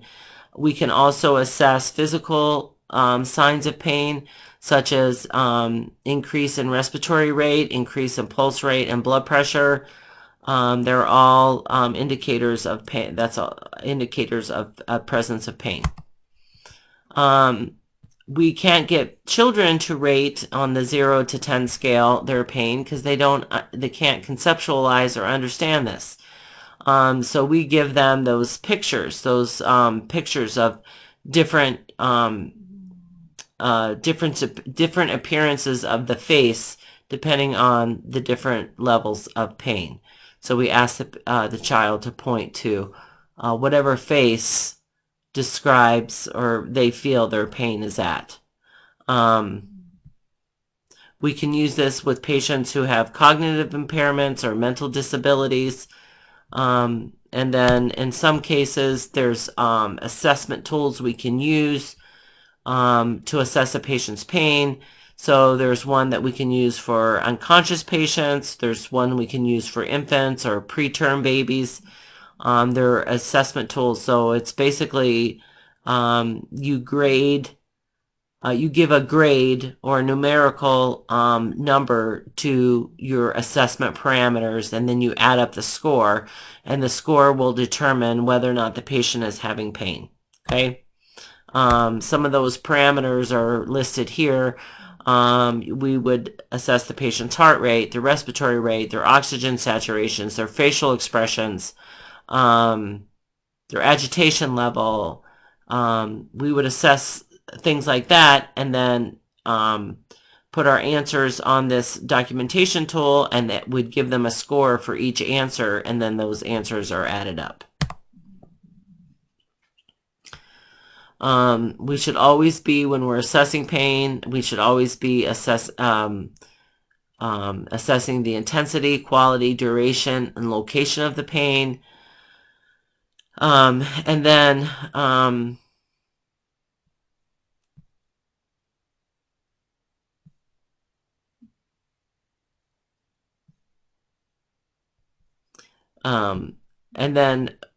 from our assessments, especially about the location, we need to not assume that the pain is caused by something unrelated, that new symptoms or new problems can be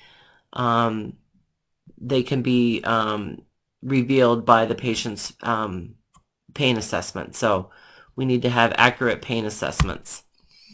Here are our nursing diagnoses for pain. Please review these. Pain is a very common nursing diagnosis, especially in OB. We'll use it a lot next semester.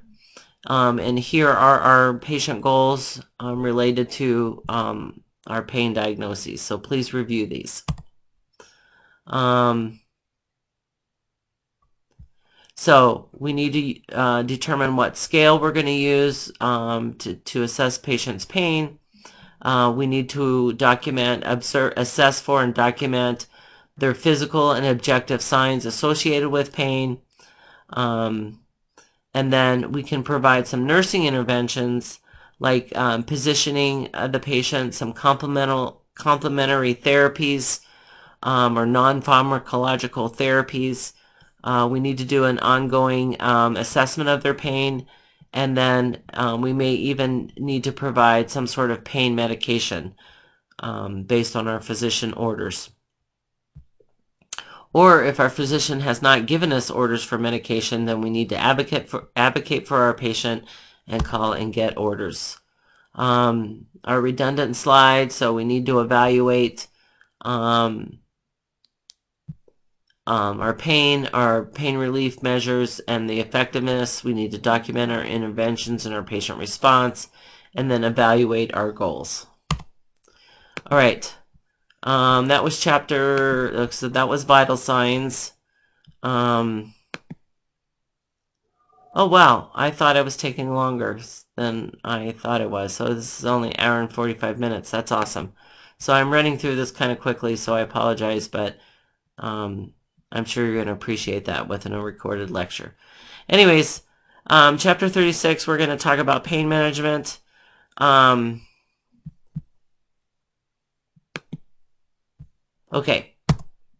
Here are your learning outcomes for the chapter. Please review those. The concept of pain. So the pain has both physical and emotional aspects. So it can be evident both physically and emotionally, and it can be affected by the physical and emotional state. So both aspects are true. Pain is what the person says it is.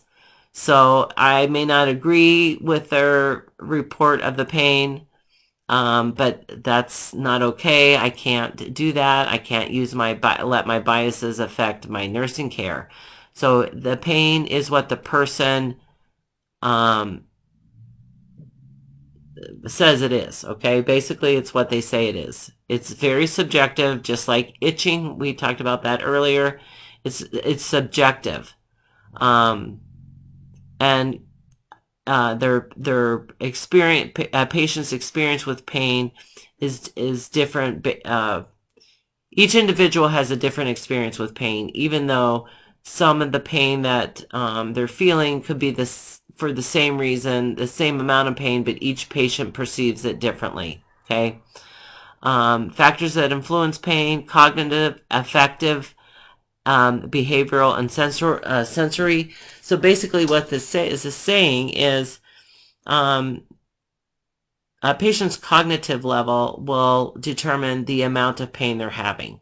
A patient's affective level or their emotional level will affect their perception of pain. Their sensory level, they may be very sensitive to pain stimuli, or they may not be so sensitive. So all these factors influence the patient's perception of their pain.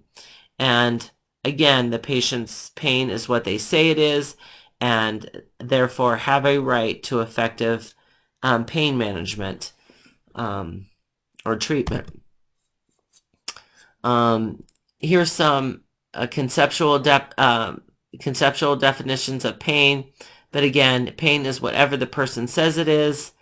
It exists wherever the person says it is existing. So there's no way for us to measure or to objectively determine the patient's level of pain. We have to rely on the patient to tell us that. Based on A&P, that pain serves to prevent injury. In some cases, like when someone touches a hot surface, they withdraw their hand. Pain is the result of an injury, like a fractured hip or something like that.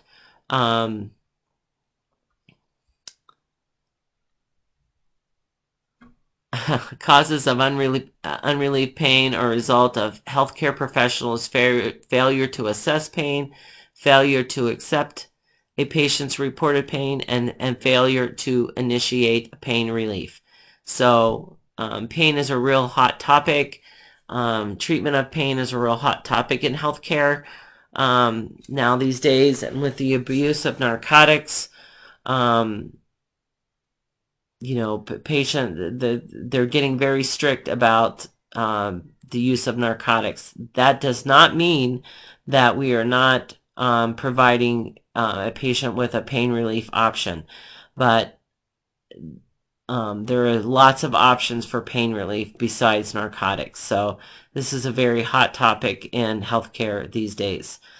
We have to be careful of our personal beliefs and biases regarding pain, and be very professional and patient-centered in the care that we provide. So,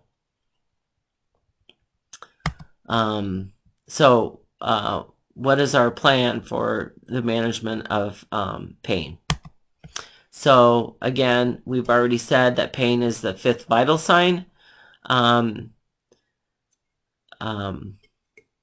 nurses who assess pain, they can diagnose pain, they can monitor for pain management, they can evaluate Nurses can evaluate the level of pain relief. We must advocate for our patient with the healthcare team, and then educate the patient about treatment options for pain management. And again, like I said, narcotics are not the only the only treatment option available for pain.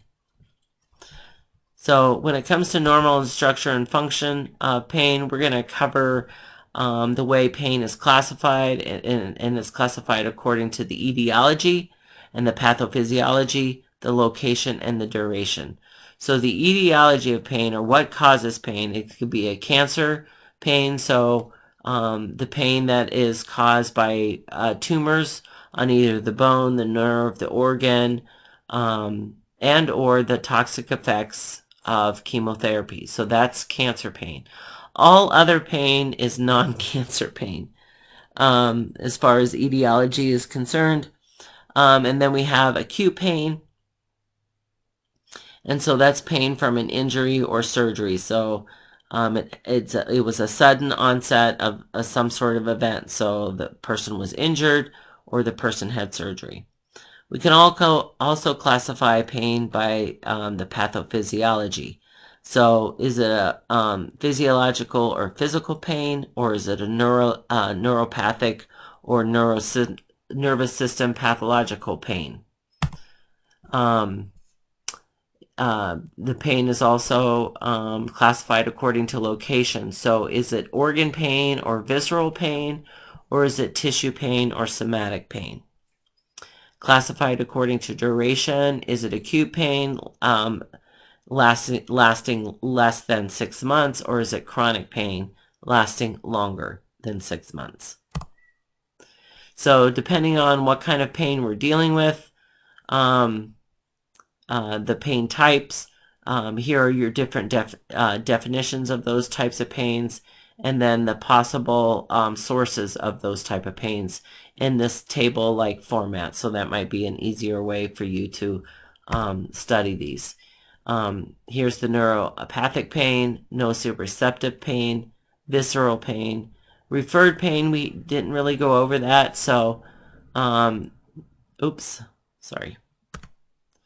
Referred pain is you're having pain in one area of the body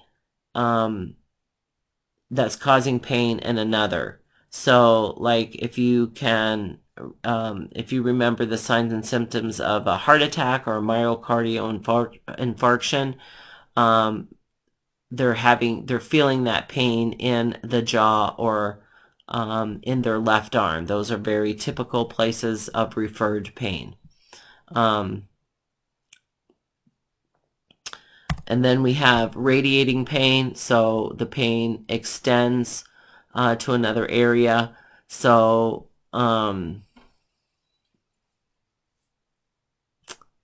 you have so this is gastroesophageal reflux pain extending to the thorax, or you have abdominal pain that extends around to the back, or things like that. Oops, sorry. We've already talked about somatic pain being your tissue pain, bone, skin, joints, or muscles. Phantom pain we haven't talked about, so that's kind of a pain from a loss of a body part. So if you lost a leg or an arm or had an amputation, you would still feel pain in that part that had been amputated. So that's called phantom pain. Psychogenic pain.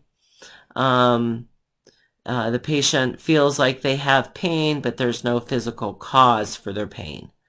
And then breakthrough pain, which we will be dealing a lot with, is a spike in pain when chronic pain exists, or, oops, sorry, a spike in pain when chronic pain already exists. So they already have they have chronic pain. They always rated a 4 every day. It's always a 4. And then breakthrough pain is now all of a sudden it's an 8. Another example of breakthrough pain is pain that you've treated with medication, and the medication has been effective, and then all of a sudden the medication is not effective anymore, and then you have this abnormal spike in pain. So that's breakthrough pain. So what influences, or what does pain cause to the other symptoms, or other systems of our body? So in our endocrine system, pain triggers the release of excess hormones, and this release of these excess hormones, then they cause metabolism problems, and so it causes metabolism problems, and then a poor use of glucose leading to hyperglycemia. So when patients are having a pain response, we might see a spike in their blood glucose levels. Their cardiovascular system puts pressure on the heart, causes increased cardiac workload and demand. So we're using more oxygen, we're requiring more oxygen, our heart rate increases, our blood pressures increase, so it causes more of a strain on our heart when we're dealing with pain. A respiratory system, so it increases our respiratory breathing in, breathing out, inspiratory and expiratory pressures. So we will see an increased heart rate that may become irregular. We may have a reluctance to take deep breaths, which will set us up for an increased risk for pneumonia or atelectasis when we're having a large amount of pain. It affects the musculoskeletal system. Basically, if we're having pain, we're not able to move around like we usually do. It affects our ability to perform activities of daily living. It will also affect our genital urinary system. And so it affects, so the hormones that are released from the kidneys, so those hormones are going to be increased, which will cause an increase in our blood pressures. It may cause a decrease in our urine output, may cause us to retain urine, which will lead to an fluid volume overload. It may affect our, so it'll affect our electrolyte balance if we have a fluid volume overload. So we may have some, I'm sorry, we may have some electrolyte imbalances. Our gastrointestinal system, so pain decreases our gastric emptying and motility, so we might start having constipation issues. If our immune system, it causes an inflammatory response.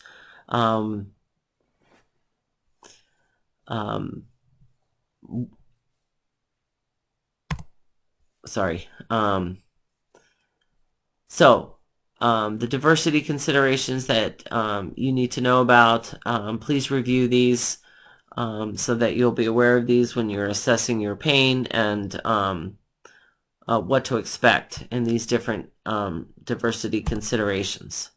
So our assessment, of course, we're going to conduct a complete and thorough assessment of pain, except in emergent situations where we need to deal with life-saving assessments and interventions. We're not going to do such a thorough assessment of pain.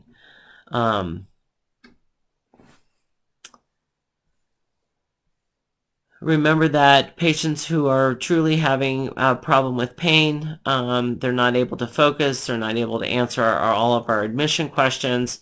So we need to be short and sweet. We need to gather the most important information to deal with the patient's pain. We get the patient's pain under control, and then we can do a more thorough assessment, okay? We need to know also that if the patient is having a lot of pain, it's going to also affect their vital signs. So keep that in mind too, that if we know we can treat the pain, then we will normalize our vital signs. Here's our health assessment questions for our assessment of pain.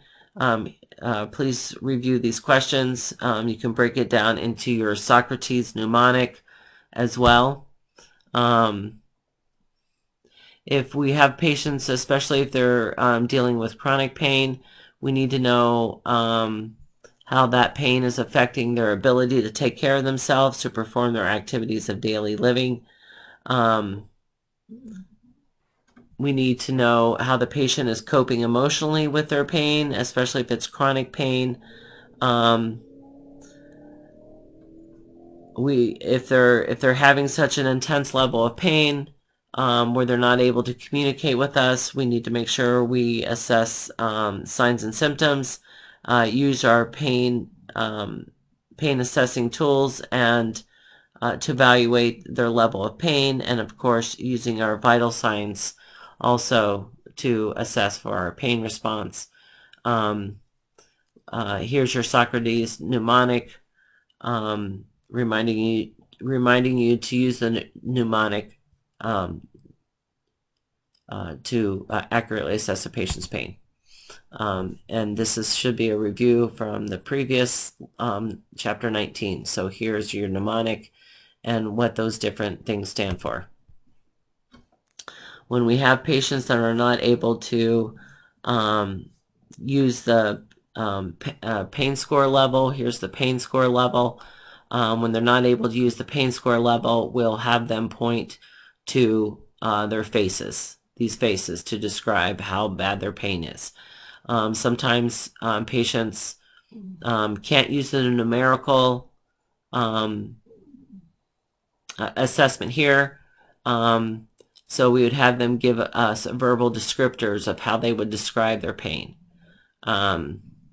Or we would have them use this activity tolerance scale and tell us how their pain affects how their pain affects them. Can it be ignored? Does it interfere with them in performing tasks? Things like that.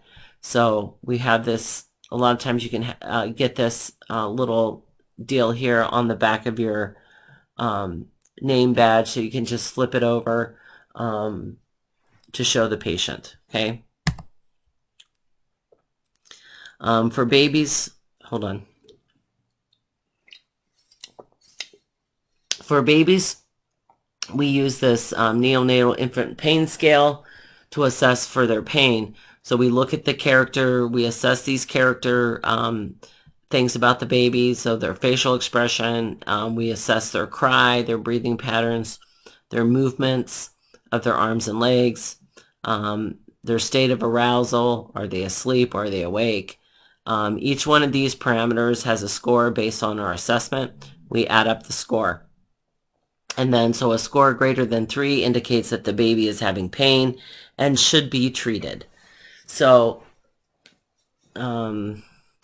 let's look at facial expression and cry. So if you're assessing a baby's pain and you're changing their diaper and doing your assessment, watching their arms thrash about, watching their legs thrash about as you're changing their diaper, they're screaming their head off because you're changing their diaper.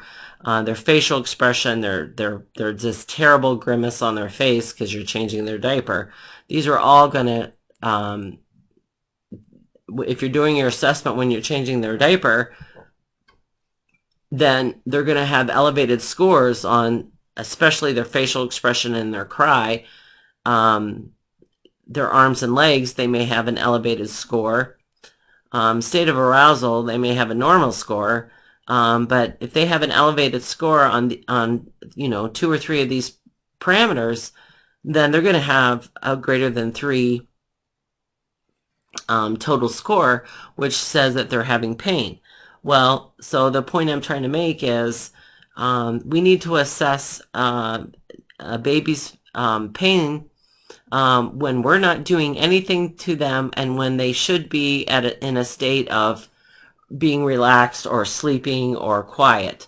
So if you walk in, they've been fed, their diaper's been changed, they're warm, they're comfortable, then you assess this. So then if you have elevated assessment parameters, then you know that it's not related to anything else except the pain. Okay? So we did review a little bit about the clinical manifestations or the results of pain on the different systems of the body. So you can, this is just in table format. You can kind of review this. We've already said, you know, a pain response. They do have an increased heart rate, increased work demand on the heart, increased respiratory rate, delayed gastric emptying, causing constipation. So this is just in a really nice table format for you, so it might be easier for you to learn from that. So here are some more diagnoses related to pain. So please review these, as these might be something you might want to use. And then here are your patient goals. So please review those.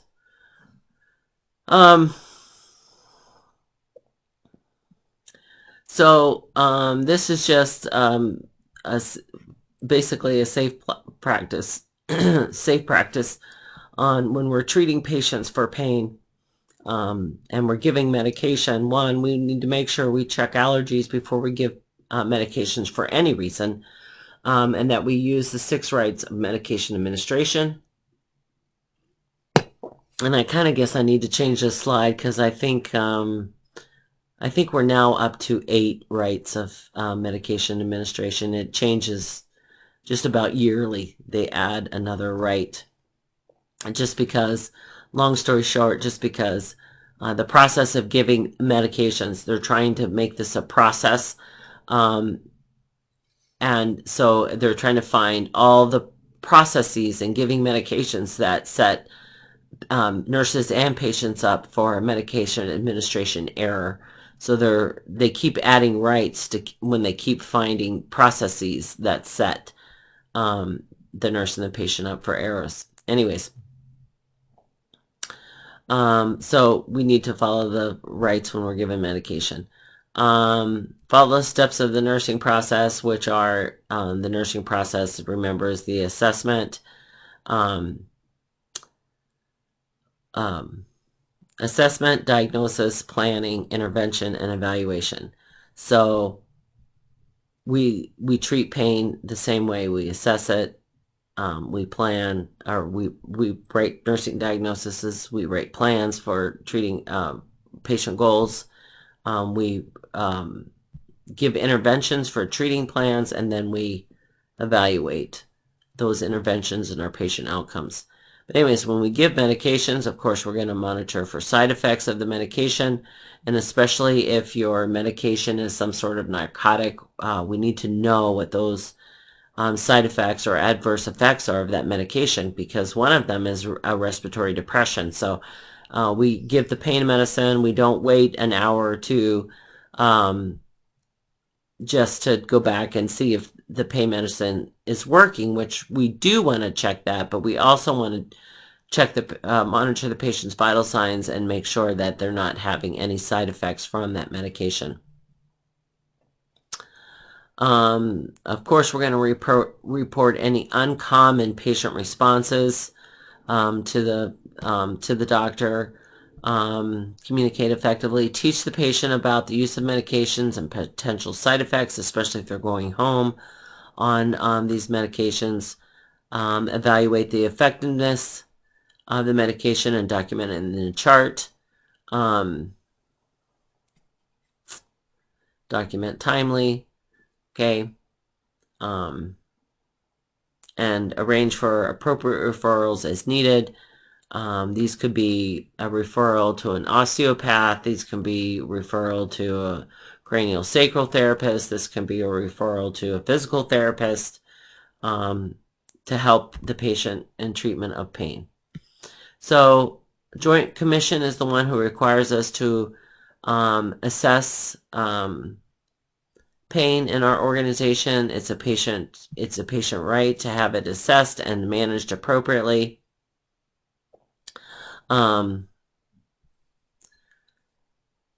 So we perform our comprehensive pain assessment. We record the results. The results of our treatments and reassessment of patient's pain after treatment.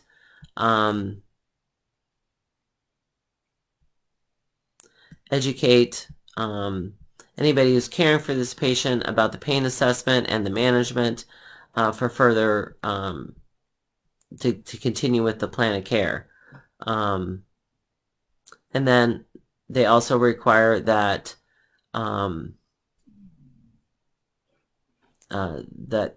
we're competent in our assessment and management of pain. Besides pain medication, we have our alternative and complementary pain therapies. They can be anything from positioning the patient to provide comfort and proper body alignment, post-operative splinting, so holding a rolled up blanket on an incision will help with pain. Of course, massage, relaxation, herbal therapies, yoga, all these things could possibly be therapies to help with patients' pain. Hypnosis, Reiki, traditional Chinese medicine, acupressure, acupuncture. There's spinal cord stimulators that help with pain. These are devices that are implanted in the epidural space of the patient. These are outpatient. These can be outpatient interventions. So they treat chronic or chronic neurological pain. So it produces, and these stimulators produce a tingling sensation that alters their pain perception. Pain perception, very similar to the transcutaneous electrical nerve stimulation. These are all options, non-pharmacological options for pain, and of course heat and cold options for pain management. So you can read through all these different all these different therapies. These are surgical procedures. All of these are surgical procedures that can be done to help people with their chronic pain issues. We must be familiar with pain relief options and provide the patients with the best evidence-based care and teaching patients about different options or pain relief measures. Again, we've already talked about checking patients' allergies before giving medications. Watch the patient for at least 30 minutes after the administration of any medication to assess for anaphylactic reaction, especially if it's the first time they've ever received the medication. And then spending a short time monitoring the patient for these anaphylactic reactions can be a life-saving intervention. Now, when we are giving managing the patient's pain, whether it is medication or complementary therapies, there's a multimodal strategy where we use one or more means of controlling the pain, and that's not necessarily two different medications. It's just two different one or more types of more than one type of pain control intervention. Preemptive analgesia is giving medications prior to a painful event. So we do that a lot. If a patient's had surgery, they're laying in bed, they're rating their pain tolerable, but we're about ready to get up and move them around. after their surgery. So we would give them preemptive analgesia to minimize their pain with that intervention that we're going to do, or whatever we're going to do. The type of drugs that we may give for mild to moderate pain are non-opioid types of analgesias, like Tylenol, which also has, the antipyretic effect, or to lower patient's temperature. They're non-addictive. They don't have as many side effects as narcotic use. Non-steroidal anti-inflammatory, such as ibuprofen. To help with pain, and also has antipyretic effects as well. Now, for moderate to severe pain, we would probably start going with the opioid narcotic route to manage their pain. We want to do, it says administer the prescribed medication dose that best manages the pain and has the fewest side effects. Also, we want to use not only dose-wise, but we want to use a lower level pain medicine and work our way up to the narcotics, and not just jump to the narcotics as well. So we need to check patients' vital signs when we're giving narcotic, and some narcotics require that patients are on a continuous pulse oximetry because of the respiratory depression that is sometimes very easy to overlook a respiratory depression if they're not being continuously monitored. So that's a great safety feature. If we feel like our patient is having an overdose or having respiratory problems related to narcotics, we can give Narcan or naloxone,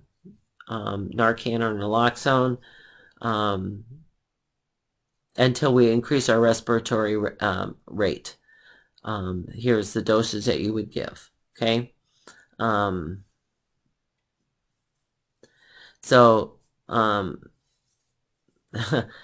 giving narcotics to a patient who is hypotensive may cause a worsening hypotension, so be careful about that.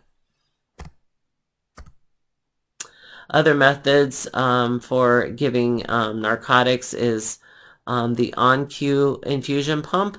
So this is typically used for abdominal surgeries most often, but this is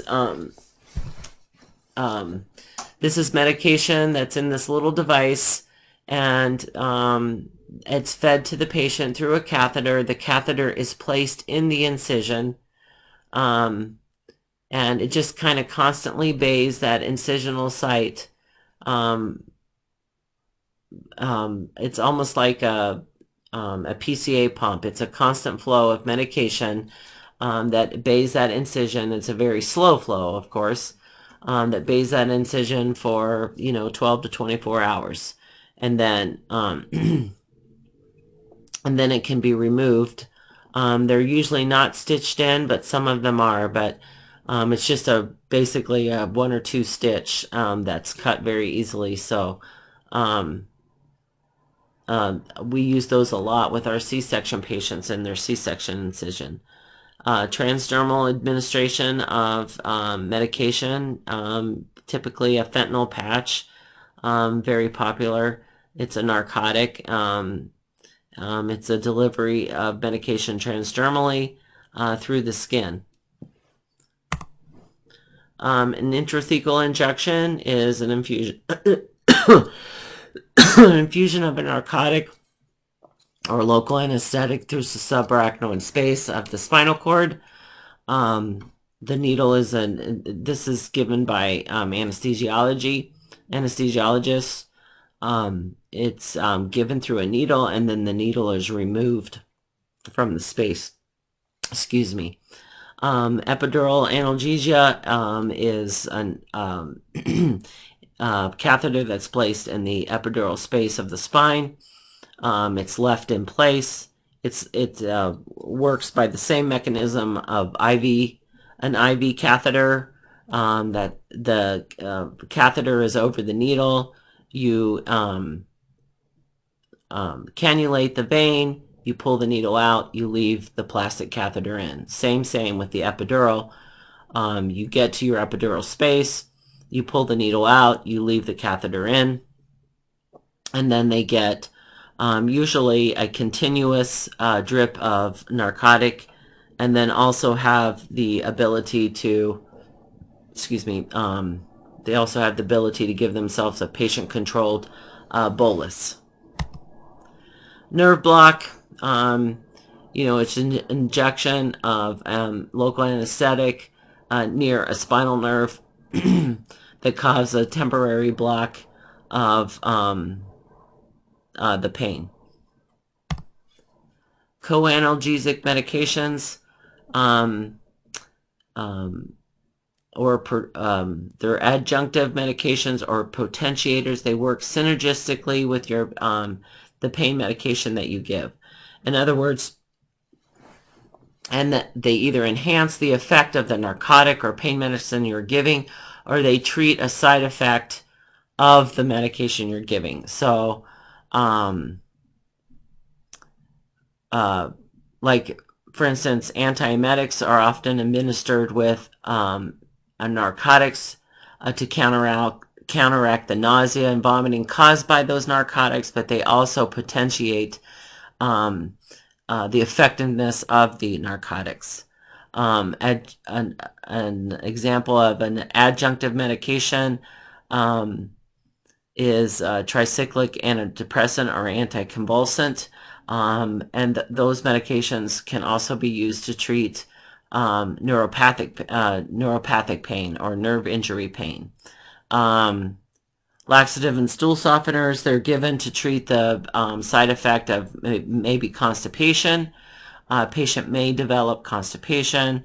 Antihistamines are given to reverse the side effect of itching that is given with certain narcotics, especially morphine. Toradol is actually an NSAID, a non-steroidal anti-inflammatory, that's used with, it can be given with narcotics to enhance pain relief. Caffeine is used with analgesics to treat migraine headaches. So those are all examples. Now, once we give pain medicine, we have to go back and evaluate, and there's a time frame in which we are required to evaluate pain response. So if we give a non-pharmacological intervention, so in 30 to 60 minutes after the intervention, we go back and ask the patient to rate their pain. If we do IM, sub-Q, or PO administration, it's 30 to 60 minutes. So usually with IM and sub-Q, it's 30 minutes, and with PO, it's 60 minutes. Transdermal administration, it's 12 to 16 hours post-intervention. So you would probably give a transdermal patch and then give them some PO by mouth or even IM pain medicine to handle their pain up until the therapeutic effect of the transdermal, which is about 12 to 16 hours. IV or sublingual, that can almost be immediate, but by 15 minutes, you should definitely have some therapeutic effect. So you would check your reassessment there. Of course, documentation, time med was given, and then our post-intervention reassessment. We'll use the pain scale every shift, whether patient is having pain or not. We always evaluate, or we always ask if the patient is having pain. And then again, goal met, goal partially met, goal not met, and why. So that's the end of the lecture. I just want to apologize because I hate recording, and but if you have any questions, please let me know. and we'll talk about it on Friday when I'm at the lab.